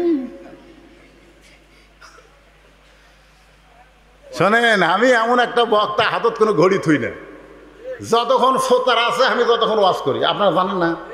তখন আমি কোনোদিন ঘড়ি ধরে ঘন্টা মেরে ওয়াজ করি? আরে আগে 2টা 3টা করতাম, আর আজকে একটাই ওয়াজ। আপনারা বসে থাকবেন, আমি সূরা আসরের তাফসীর শেষ করবো। জোরের কথা ঠিক না? ও আমিল সালেহার উপর কেবল ওয়াজ হচ্ছে, এরপরে অতাওয়া সাবিল হকত একটা গরম মার হবে, বুঝলেন? গরম মার, থানা কাছে, থানা কি ধরে, থানা কি আমার কাছে, তারপরে অতাওয়া সাবিল হক, মামুনুল হক, আজিজুল হক। যেরকম কথা ঠিক কিনা? মামুনুল হক বউলে ধরা পড়ছে, সাংবাদিক বলে তোর কাবিন আছে, আর শাহরুখ খান সমান তালে পেটে খেলে বাচ্চা দিচ্ছে, 2.5 বছর পর সেটা প্রকাশ হচ্ছে। লুচ্চা সাকিব ধরা পড়ে না, অথচ আলেম ধরা পড়ে হক হওয়ার কারণে। যেরকম কথা ঠিক কিনা? অতাওয়া সাবিল হকের ওয়াজ শুনবেন না আপনারা? সেই মার হবে। উম্মা হাফেজি মাদ্রাসায় কোরআন হেফজ করতেছে, আবার ছেলে নাই, কিন্তু আমি মেয়ে দিয়া সেই হক আদায় করতেছি। ধরে গান সুবহানাল্লাহ। আল্লাহর বান্দারা একটু শোনেন, আলী হোসেন হাতে কোরআন শরীফ দিয়া এবার অন্দর মহলে ফাতেমার ঘরের দরজা খুলেছে। আপনারা বলেন তো, বাবা মেয়ের ঘরে ঢুকতে গেলে অনুমতি লাগবে, ছেলে মায়ের ঘরে ঢুকতে অনুমতি লাগবে, কিন্তু স্বামী যদি বইয়ের ঘরে ঢোকে, আপনারা বলেন তো কোনো অনুমতি লাগবে? এ কথা কোন অনুমতি লাগবে? আমি তোমার স্বামী ঘরে ঢুকবার চাই, অনুমতি দাও।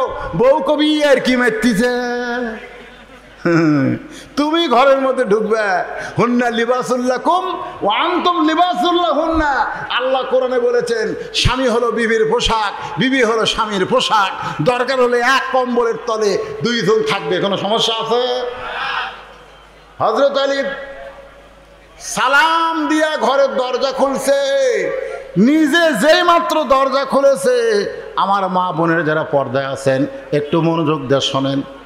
তাকায় দেখে ফাতেমা বাম হাতে জাঁতা ঘুরাইতেছে। এই ভালো করে খেয়াল করেন, বাম হাতে জাঁতা ঘুরাইতেছে আর ডান হাতে আল্লাহর কোরআন তেলাওয়াত করতেছে।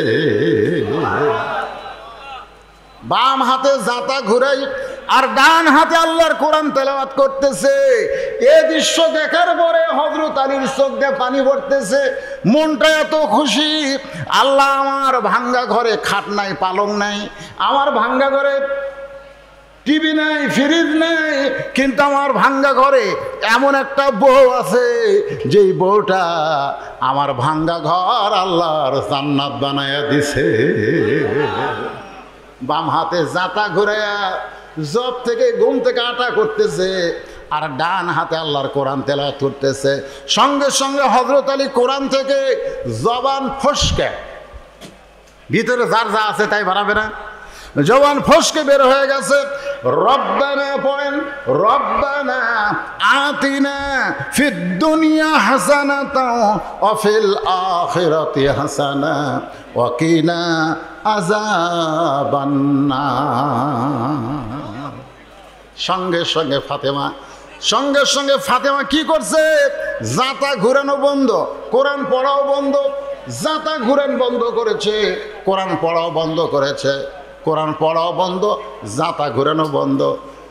আলীর কাছে এসে দরজায় পায়ের বুড়া আঙ্গুলে ভর দিয়া স্বামীর কপালে একটা চুমা খাইছে। সুবহানাল্লাহ। হযরত আলী বলতেছে, ফাতেমা জাঁতা ঘুরাচ্ছ, কোরআন তেলাওয়াত করতেছো, আমি দরজা খোলার সঙ্গে সঙ্গে সব কিছু বাদ দিয়া তুমি আমার কপালে চুমা দিলে কেন?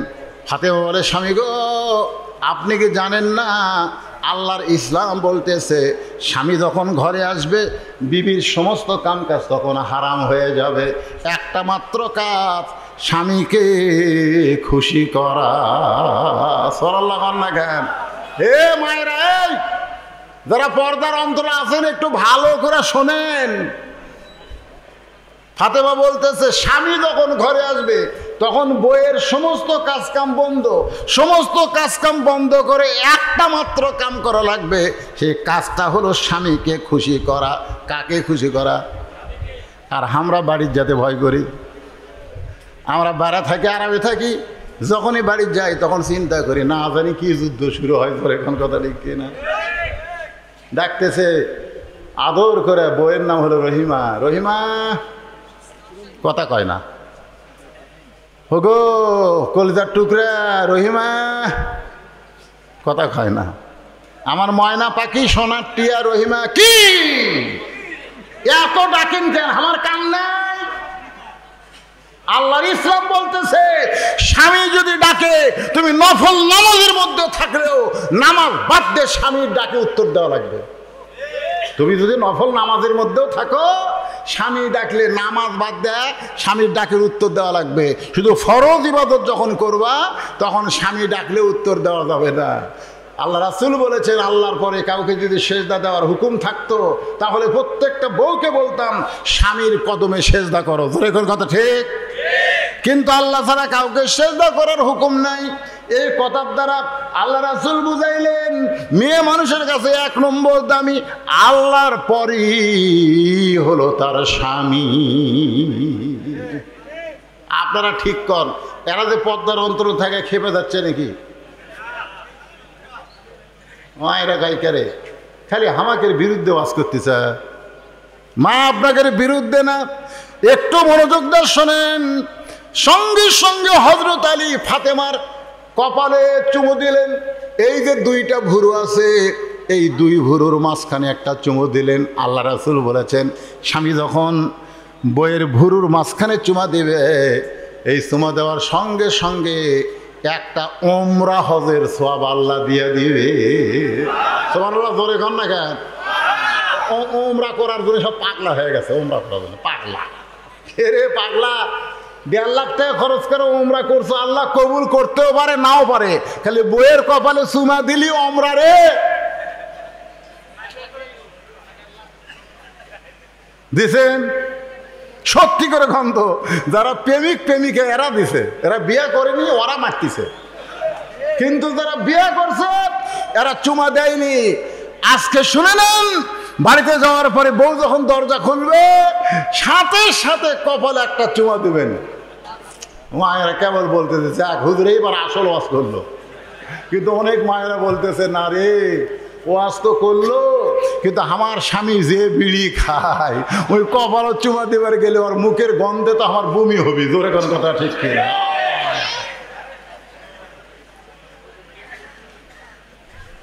এই জন্য আমি আপনাদের বলবো, যারা বিড়ি খান সিগারেট খান, বউকে আদর করতে গেলে আগে বড়ই পাতা চাবাবেন। জোরে কোন কিসের পাতা? বড়ই পাতার গরম জলে শোয়া মশারির তলে। একটা মানুষ মরে গেলে বড়ই পাতা গরম করে কেন তাকে গোসল করানো হয়? বড়ই পাতা দিয়ে গোসল করালে তার দেহের সমস্ত দুর্গন্ধ আল্লাহ দূর করে দেয়। আপনি বিড়ি খায় মুখের যে দুর্গন্ধ আছে, বড়ই পাতা চাবা খাবেন, চাবা খাওয়ার পরে ব্রাশ করবেন, মেসওয়াক করবেন, মেসওয়াক করার পরে একটু আতর টাতর লাগাইয়া বউকে আদর করবেন। মাশাআল্লাহ। কি ভাই? ফারুক আর রনি ভাই 2টা কোরআন শরীফ বাবদ 1000 টাকা করছে দান। আল্লাহ দানকে কবুল করেন। জোরে বলে আল্লাহুম্মা আমিন। কয়টা হলো? 29টা হচ্ছে। আর মাত্র কয়টা রে? 21টা। 21টা দেওয়ার লোক নাই। এমন আছে 110টা দিবে, এইরকম লোকাল টার্গেটলি আছে। থাক, আসবে ইনশাল্লাহ। মাশাল্লাহ। আবার আপনি তো ভালোই কাম করতেছেন, জান তো আর দিয়ে সবার নাকি। রেজাউল ভাই কোরআন শরীফ বাবদ 530টা হয়ে গেল। আপনারা বলেন তো 50টার মধ্যে যেখানে 30টা হয় আর 20টা হবে না? তোর এখন হবে না? এই চেয়ারম্যান যারা চেয়ারত বসে আছে এর মধ্যে একটাও না এই চেয়ার পাটি করে। মাশাল্লাহ, আর একটা এসে গেল। আর মাত্র 19টা লাগবে। 19টা কোরআন শরীফ দিলে হাফ সেঞ্চুরি। 43 জন ছাত্র, আমি 50টা চাইছি, 60টা বেশি চাইছি। যদি 50টা না দেন অন্তত 43টা আপনাকে দেওয়াই লাগবে। 43টা দিতে গেলে আর মাত্র কয়েকটা লাগবে। আল্লাহর পাগল বান্দারা একটা কোরআন দেন বাপের জন্যে। বাবা কবরে গেছে, মা কবরে গেছে, সেই বাপ মার কবরকে জান্নাত বানানোর জন্যে এই 3 বাচ্চা যাদের মাথায় পাগড়ি দেওয়া হলো, এ হাফেজদের হাতে একটা কোরআন বাবদ 500 টাকা দেবেন। মাশাল্লাহ। আর একজন কোরআন শরীফ বাবদ 500 টাকা দান করলো, আল্লাহ কবুল করেন। আর একজন কোরআন শরীফ বাবদ 500 টাকা দান করলো। 33 হয়ে গেছে রে, 33 হয়ে গেছে। আর মাত্র কয়েকটা লাগবে, আর মাত্র কয়েকটা কোরআন লাগবে। আমার মায়েরা দেওয়ার জন্য খালি লাফালাফি করতেছে, কিন্তু ওখান থেকে কোরআন শরীফের টাকা আনবে কে? আসেন আলোচনাটা একটু মনোযোগ দিয়ে শোনেন। ফাতেমা বলতে, স্বামী গো আপনি তো কোরআন পড়তেছিলেন, আপনি কোরআন পড়তেছিলেন কারণ হযরত আলী কোরআন পড়তেছে, এটা ফাতেমা শুনবার পাচ্ছে। সুবহানাল্লাহ কোন। কারণ পুরুষ মানুষ কোরআন জোরে পড়া যাবে, কিন্তু মেয়ে মানুষ কোরআন শরীফও জোরে পড়া যাবে না। ফাতেমা কোরআন পড়তেছে কিন্তু সাউন্ড করে পড়া যাবে না। মেয়েরা এত আস্তে কোরআন পড়বে খালি নিজের কান পর্যন্ত কোরআনের শব্দ আসবে, পরপুরুষ যেন শুনবার না পায়। মেয়েরা ঘরে কোরআন পড়লে পরপুরুষ যদি শোনে তাহলে মেয়েদের পর্দার খেলাফ হবে। আমার কথা বুঝার পারলেন? মেয়েরা জোরে কথা বলা যাবে, কোরআন শরীফই জোরে পড়া যাবে না। এই ওয়াজ যেই করছি টাঙ্গাইলে, একজন আমার কাছে এক স্লিপ দিচ্ছে এক মেয়ে মানুষ, হুজুর মেয়েরা যদি জোরে কথা বলা জায়েজ না হয় তাহলে প্রধানমন্ত্রী জাতির উদ্দেশ্যে যখন ভাষণ দেয় ওটা শোনা কি? কথাটা বুঝবার বলেন? আমি বলছি মেয়েদের জোরে কথা বলা জায়েজ নাই। এক মেয়ে আমাকে স্লিপ দিয়ে বলতেছে যে বর্তমান বাংলাদেশের প্রধানমন্ত্রী তো নারী, তো প্রধানমন্ত্রী যখন জাতির উদ্দেশ্যে ভাষণ দেয় এটা শোনা কি? আমি এখন যদি বলি শোনা, তাহলে আমাকে আর বাড়িতে আসা লাগবে না, টাঙ্গাইল থানা ঢোকা লাগবে। ধরে কোনো কথা ঠিক খেয়ে আমি ওই প্রশ্ন দেখে চিন্তা করলাম এটি ডাইরেক্ট মারা যাবে না, এটি অ্যাঙ্গেলে কাম করা লাগবে। তোর এখন কথা ঠিক না, কারণ এটি যদি ডাইরেক্ট বলি প্রধানমন্ত্রীর ভাষণ শোনাও হারাম, তাহলে হামাক বাড়িতে এসে দিবে, ধরে থানার তুলবে।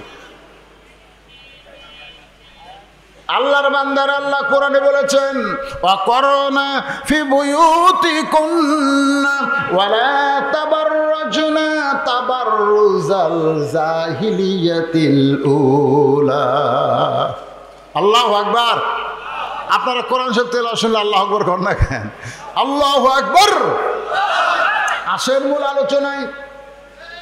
ফাতেমা বলতেছে স্বামী গো, আপনি কোরআন তেলাওয়াত করা বাদ দিয়ে হঠাৎ ঘরের মধ্যে ঢুকলেন, কারণ কি? কোরআন শরীফ পড়া বাদ দিয়ে বইয়ের কথা মনে হয়েছে। সুবহানাল্লাহ কন না কেন? আপনি তো কোরআন পড়তেছেন, আমি অন্দরমহল থেকে আপনার কোরআন পড়া শুনতেছি, সেই কোরআন পড়া বন্ধ করে দিয়ে আপনি হঠাৎ ঘরের মধ্যে কেন ঢুকলেন? আলী বলতেছেন ঘরের মধ্যে ঢোকার কারণ হলো তোমার হোসাইন। ঘরের মধ্যে ঢোকার কারণ হলো তোমার হোসাইন। যেই বলেছে তোমার হোসাইন, সঙ্গে সঙ্গে ফাতেমার দেহ থরথর করে কাঁপতেছে। হযরত আলী বলে ফাতেমা, হোসাইন নামটা শুনে তোমার শরীর কাঁপে কেন? আল্লাহ রাসূল বলে ফাতেমা, তুই কি বলতে পারিস মা, আমি দুনিয়া থেকে বিদায় নেওয়ার পরে সবচাইতে বেশি কষ্ট কে পাবে? ও ফাতেমা, তুই কি বলতে পারিস আমি নবী বিদায় নেওয়ার পর সবচাইতে বেশি কষ্ট কে পাবে? ফাতেমা বলতেছে বাবা, আপনি বিদায় নেওয়ার কারণে সবচাইতে কষ্ট আমি বেশি পাবো। আল্লাহ রাসূল বললেন ফাতেমা, তুই বেশি কষ্ট পাবি, শুধু তুই না, আমার সমস্ত উম্মত সাহাবী মিলে যে কষ্ট পাবে তার চাইতে বেশি কষ্ট পাবে আমার হাসান হোসাইন। রাসূল বললেন ফাতেমা, আমি দুনিয়া থেকে বিদায় নেওয়ার কিছুদিন পরেই তো তুই দুনিয়া থেকে চলে যাবি মা, তুই হাসানকে নিয়ে কোনো টেনশন করিস না। হাসান হলো অবিকল, আমি নবীর মতো। এখন সুবহানাল্লাহ। হাসান হলো অবিকল আল্লাহ নবীর মতো। এত ধৈর্য আল্লাহ হাসানকে দিয়েছে। নবী বললেন হোসেন একটু জেদি, এই হোসেনকে একটু সামলাবি। যে আলী বলেছেন হোসাইন, সঙ্গে সঙ্গে ফাতেমা কাঁপতেছে। হোসেন এমন কি অপরাধ করলো? বলে কোনো অপরাধ করে নাই। কতগুলো মেয়ে মানুষ দরজার দাঁড়িয়ে আছে, ওই মেয়ে মানুষগুলো তোমার সঙ্গে দেখা করবার চাই। হোসাইন দৌড়ে এসে দরজা খোলে, তোমার কাছ থেকে দরজা খোলার অনুমতি নিবে, কিন্তু আমি হোসাইনকে আটকায় দিয়ে, হোসেনের হাতে কোরআন শরীফ দিয়ে এখন আমি নিজে তোমার ঘরের মধ্যে ঢুকেছি। ফাতেমা আল্লাহর শুকরিয়া আদায় করে বলতেছে, ওই বাবা মাই হলো সবচাইতে বড় ভাগ্যবান, যার মাসুম বাচ্চার হাতে থাকবে আল্লাহর কোরআন। যেরকম না সুবহানাল্লাহ। ফাতেমা বলতেছে ওই বাবা মা হলো সবচাইতে বড় ভাগ্যবান, যার মাসুম বাচ্চার হাতে থাকবে আল্লাহর কোরআন। আলী বলতেছে ফাতেমা, দরজার মেয়েরা তোমার সঙ্গে দেখা করবে, মেয়েরা তোমার সঙ্গে দেখা করবে, এখন তুমি অনুমতি দাও। দরজা কি আমি খুলে আর অনুমতি হুকুম দিব নাকি? মেয়েরা তোমার সঙ্গে দেখা করবে, তুমি কি দরজা খুলে তার সঙ্গে দেখা করবা? ফাতেমা মুচকি মুচকি হাসের বলে স্বামী গো, মেয়েদের সঙ্গে দেখা করতে আমার কোনো আপত্তি নাই, কিন্তু আপনাকে কষ্ট করে পর্দার ব্যবস্থা করা লাগবে। মেয়েদের সঙ্গে আমার দেখা করতে কোনো আপত্তি, জোরে কোনো আপত্তি, কিন্তু আপনাকে কষ্ট করে পর্দার ব্যবস্থা করা লাগবে। হযরত আলী মুচকি মুচকি হাসের বলে ফাতেমা, মেয়েরা মেয়ের সঙ্গে দেখা করতে পর্দা লাগে না। ফাতেমা বলতেছে আপনি জ্ঞানের সম্রাট হবার পারেন, কিন্তু পর্দা বিষয়ে আমার চাইতে আপনি কম জানেন। আপনি জ্ঞানের সম্রাট, আলী কিন্তু জ্ঞানের সম্রাট। ধরে কেন কিসের সম্রাট? বীরের সম্রাট, বীরের সম্রাট, জ্ঞানের সম্রাট। সব দিক দিয়ে আলী হচ্ছেন গোল্ডেন এ প্লাস। সন্তান দুইটা, জান্নাতি যুবকদের সর্দার, বউ একটা, জান্নাতি নারীদের নেত্রী। আসাদুল্লাহিল গালিব, বিশাল ডিগ্রি, কাররামাল্লাহু ওয়াজহু। যে দিকে যাবেন আলীকে আল্লাহ গোল্ডেন এ প্লাস দান করেছে। সুবহানাল্লাহ কোন? ফাতেমা বলে স্বামী গো, আপনি হলেন জ্ঞানের সম্রাট, আপনি বেশি জানেন, কিন্তু পর্দা বিষয়ে আমার চাইতে আপনি কম জানেন। আলী বলতে ফাতেমা, তাহলে পর্দা বিষয়ে তুই আমার চাইতে কি বেশি জানো? আমার মায়ের একটু মনোযোগ দিয়ে শোনেন। ফাতেমা বলে স্বামী গো, যে কয়টা মেয়ে দরজায় দাঁড়িয়ে আছে আপনি কি তাদের চেনেন? মারাত্মক প্রশ্ন করছে, কিন্তু আপনার প্রশ্নটা খেয়াল করেননি। ফাতেমা হযরত আলীকে বলতেছে, যে কয়টা মেয়ে দরজায় দাঁড়িয়ে আছে আপনি কি তাদের চিনেন? আপনারা বলেন তো এই প্রশ্নের মধ্যে মান নাই? আমি ধরা গেছি একদিন, আমার বউকে বলতেছে আমার চাচাতো ভাই বিয়ে করছে, আমার চাচাতো ভাই আপন চাচার ছেলে, চাচাতো ভাই বিয়ে করছে, বউটা খুব সুন্দরী, আর বউকে বলতেছি বউটা ভালোই সুন্দরী। আমার বউ বলতেছে আপনি কবে থেকে লুচ্চা হলেন? তা আমি কইলাম এখানে লুচ্চার কি? বলে একজন আলেম মানুষ, আপনার চাচাতো ভাইয়ের বউ সুন্দরী, আপনি দেখলেন কেমনে? আল্লাহ কোরআনে বলেছে কুল্লিল মুমিনিনা ইয়াগুদ্দু মিন আবসারিহিম, যারা মুমিন হবে তাদের নজর নিচের দিকে থাকবে। আপনি নিজের বউ দেখা বাদ দিয়ে ভাইয়ের বউ দেখেন কেন? মারাত্মক কথা না? তো এখন ফাতেমা বলতেছে যে কয়টা মেয়ে দরজায় দাঁড়িয়ে আছে আপনি কি তাদের জানেন? এটা যদি বলতো তাহলে কেমন কঠিন প্রশ্ন হতো না। প্রশ্ন করেছে আপনি কি তাদের চেনেন? আলী চোখের পানি বের করে বলে, ফাতেমা এই দুনিয়াতে একজন মেয়েকে আমি মাত্র চিনি, সে হলো আমার হাসান হোসাইনের মা। ফাতেমা বলে তাহলে যে কয়টা মেয়ে আমার সঙ্গে দেখা করবে তাদের মধ্যে একজন যদি বেপরদা নারী থাকে, মনে করেন সব মেয়েরা যে কয়টা মেয়ে আছে দরজা ফাতেমার সাথে দেখা করে সবাই পর্দা নিচ্ছে, কিন্তু একটা যদি বেপরদা থাকে, কয়টা? বেপরদা নারী যারা শয়তানের যানবাহন তারা। আমি যে বলবো বেপরদা নারী যারা, আপনারা বলবেন শয়তানের যানবাহন তারা। বলতে পারবেন না ভাইজান?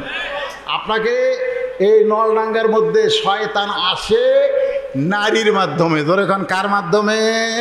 জান্নাতে শয়তান ঢুকছে কার মাধ্যমে? নারীর মাধ্যমে।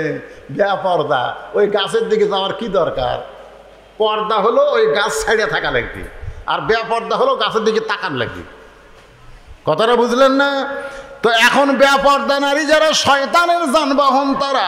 ফাতেমা বলে স্বামী গো, যে কয়টা মেয়ে আমার সঙ্গে দেখা করবার চাই তাদের মধ্যে একজন যদি বেপরদা নারী থাকে, আর ওই বেপরদা নারী মানে পর পুরুষের কাছে গিয়ে যদি বলে ফাতেমার চোখের সাইজ এইরকম, ফাতেমার নাকের সাইজ এইরকম, ফাতেমার মুখের সাইজ এরকম, ফাতেমার গায়ের রং এরকম, এই কথা যদি পর পুরুষের কাছে বলে, তাহলে আপনি বলেন আপনার বউ পর্দার মধ্যে থাকে আপনার কি লাভ হলো? কারণ মারা শোনেন, ফাতেমা হল একজন পর্দানিশী নারী, এমন পর্দানিশী সবসময় আল্লাহকে বলতো আল্লাহ পর্দার মধ্যে আমার মৃত্যু দিও। রাতের অন্ধকারে ফাতেমার মৃত্যু হলো, রাতের অন্ধকারেই তাকে দাফন করা হলো। হযরত আলী দাফন করার পরে আল্লাহকে বলতেছে আল্লাহ দুনিয়ার জীবনে কিছুই করতে পারি নাই, তোমার নবীর কলিজার টুকরা ফাতেমাকে আমি তেমন সুখ শান্তি দিবার পারি নাই, আল্লাহ ফাতেমারে কবুল করো। এই কথা বলে তাকায় দেখে সামনে কয়েকটা পুরাতন কবর, এইমাত্র ফাতেমাকে কবর দিল, সেই কবর আর নাই, খালি পুরাতন কবর দেখা যায়। আলী চিৎকার করে বলে ফাতেমার কবর, ফাতেমার কবর। কে যেন বলতেছে আলী ফাতেমা পর্দানিশী, আমি আল্লাহ জোহরা ডিগ্রি দিয়া ফাতেমার কবরটাকেও কিয়ামত পর্যন্ত পর্দা করে দিয়েছি। আমার মায়েরা যারা পর্দার অন্তরালে বসে আছেন, পুরুষের জন্য 1 নম্বর হলো নামাজ, আর নারীদের জন্য 1 নম্বর হলো পর্দা। ও আমিলুস সলিহার পরে 3 নম্বর বিষয় হলো ওয়াতাওয়াসাউ বিল হক। ওয়াতাওয়াসাউ বিল হক, হক কথা বলতে হবে, হক পথে চলতে হবে। হকের পথে যখন আপনি চলবেন তখন আল্লাহ আপনাকে নানা ধরনের পরীক্ষা করবে। আল্লাহ বলেছেন ওয়ালা নাবলুওয়ান্নাকুম বিশাইয়্যিম মিনাল খাউফি ওয়াল জুই ওয়া নাকসিম মিনাল আমওয়ালি ওয়াল আনফুসি ওয়াস সামারাতি ওয়া বাশশিরিস সাবিরিন। হক হক বোঝেন, এটা একটা যুক্তি দিয়ে বোঝায়, এটা কোরআন হাদিস না, একটা যুক্তি, একটা যুক্তি বোঝেন না? অনেক সময় যুক্তি দেয় না মানুষ, তো একটা যুক্তি দিচ্ছি। হাজার হাজার মানুষ এক জায়গায় বসে আছে, বসে থাকে খাওয়া দাওয়া করতেছে। কি করতেছে? খাওয়া দাওয়া করতেছে। সাইড দিয়ে একটা লোক যাচ্ছে আর বলতেছে মানুষ নাই রে, মানুষ নাই রে। তো যারা খাওয়া দাওয়া করতেছে তারা সবাই হাসতেছে, হাসতেছে। পাগল, ওই পাগল না হলেই কথা কয় মানুষ নাই, তো আমরা কি? অথচ কয় মানুষ নাই রে, মানুষ নাই। তখন একজনের কথাটা খুব গুরুত্বপূর্ণ, কই কে রে মানুষ নাই তাহলে আমি কি রে?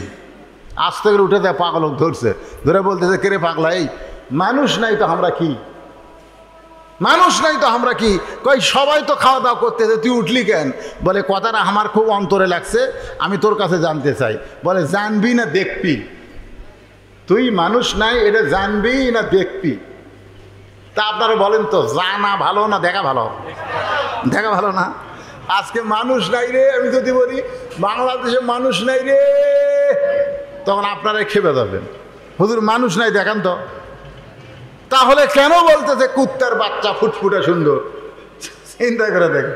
তো এখন সাইডে যে বলতেছে দেখ, তাকায় দেখে 15-20 জন মানুষ, আর বাদ বাকি সব শিয়াল কুত্তে। মানুষই শিয়াল কুত্তের উপরে খাওয়া দাওয়া করতেছে। বলে ভাই কি দেখলাম? কয় যা দেখলি জবান বন্ধ কর, বলিস না, কালের কলিকালের জামানা, হক বলতে মানা, আসল কথা বললে তোমায় জেলে দিবে রে। সবাই বলেন কলিকালের জামানা, হক কথা মানা, আসল কথা বললে তোমায় জেলে দিবে রে। এরপরে হক কথা বলতে হবে, ওয়াতাওয়াসাবিল হক, হকের দাওয়াত দেওয়া লাগবে। আমাদের হক পথে থাকতে হবে, কষ্ট হবে, বিপদ হবে, মুসিবত হবে। আল্লাহ বলেছেন এর মধ্যেও লাস্টে বলতেছে ওয়াতাওয়াসাবিস সবর, আয়াতের মধ্যেও বলেছেন ওয়াবাশশিরিস সাবিরিন। জোরে কোন কথা ঠিক কিনা? হক পথে থাকতে গেলে কষ্ট আসলে আপনাকে ধৈর্য ধারণের কথা বলতেছে। সূরা আসরের শেষ পয়েন্টটা একটু মনোযোগ দিয়ে শোনেন। বিয়ে হয়েছে মেয়েটার, কোনো দিন বাচ্চা হয় নাই, এবার প্রথম বাচ্চা হবে, প্রথম বাচ্চা হবে। আপনি বলেন তো ও কি প্রসব বেদনার খবর জানে? এ যখন জানে, প্রসব বেদনা যখন শুরু হয়েছে, আমি আমার বউকে বলছি যে তোমার যখন প্রসব বেদনা শুরু হয়, বেদনাটা কিভাবে হয়? আমার বউ কয় আপনি স্বামী হইয়া প্রসব বেদনার খবর শুনে কি করবেন? আমি কইলাম ওয়াজ করা লাগবে, ওয়াজ করা লাগবে। আমি মানুষের বউয়ের কাছে তো শুনবার পারবো না, তুই আমার বউ আমাকে বল। আমার বউ বল স্বামী গো, প্রসব বেদনা বাচ্চা নিজ দিক দিয়ে প্রসব হয়, কিন্তু বেদনা ওঠে কলিজার দিকে। জোরে কর কোন দিকে? কলিজার দিকে। এসে কলিজা কেমনভাবে খামসা দিয়া ধরে, চিৎকার করে বলে মরে যাব, বিষ খাবো, গলার দড়ি দিব, এই জীবন রাখবো না।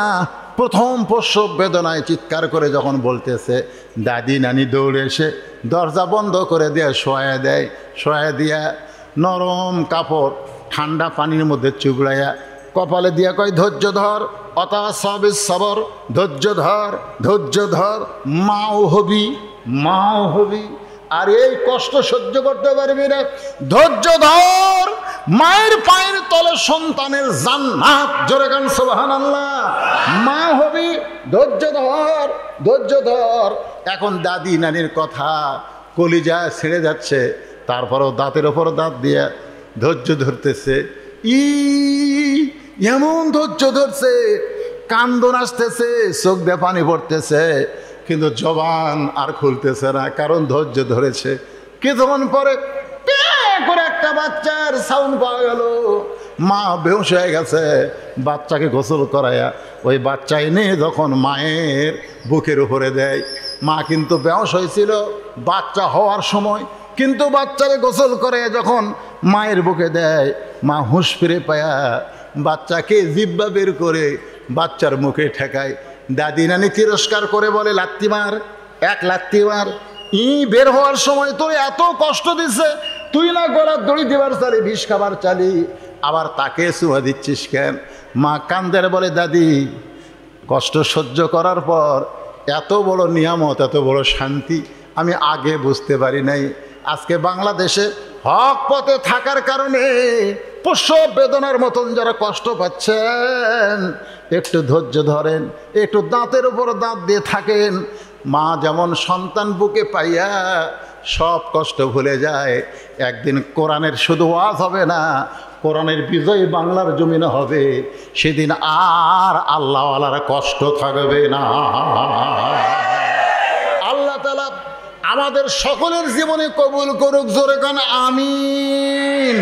সূরা আসরের মধ্যে 4টি বিষয় সংক্ষেপে আপনাদের সামনে আলোচনা করলাম। আল্লাহ বক্তা শ্রোতা সবাইকে আমল করার তৌফিক দান করুক। সকলে বলে আল্লাহুম্মা আমিন।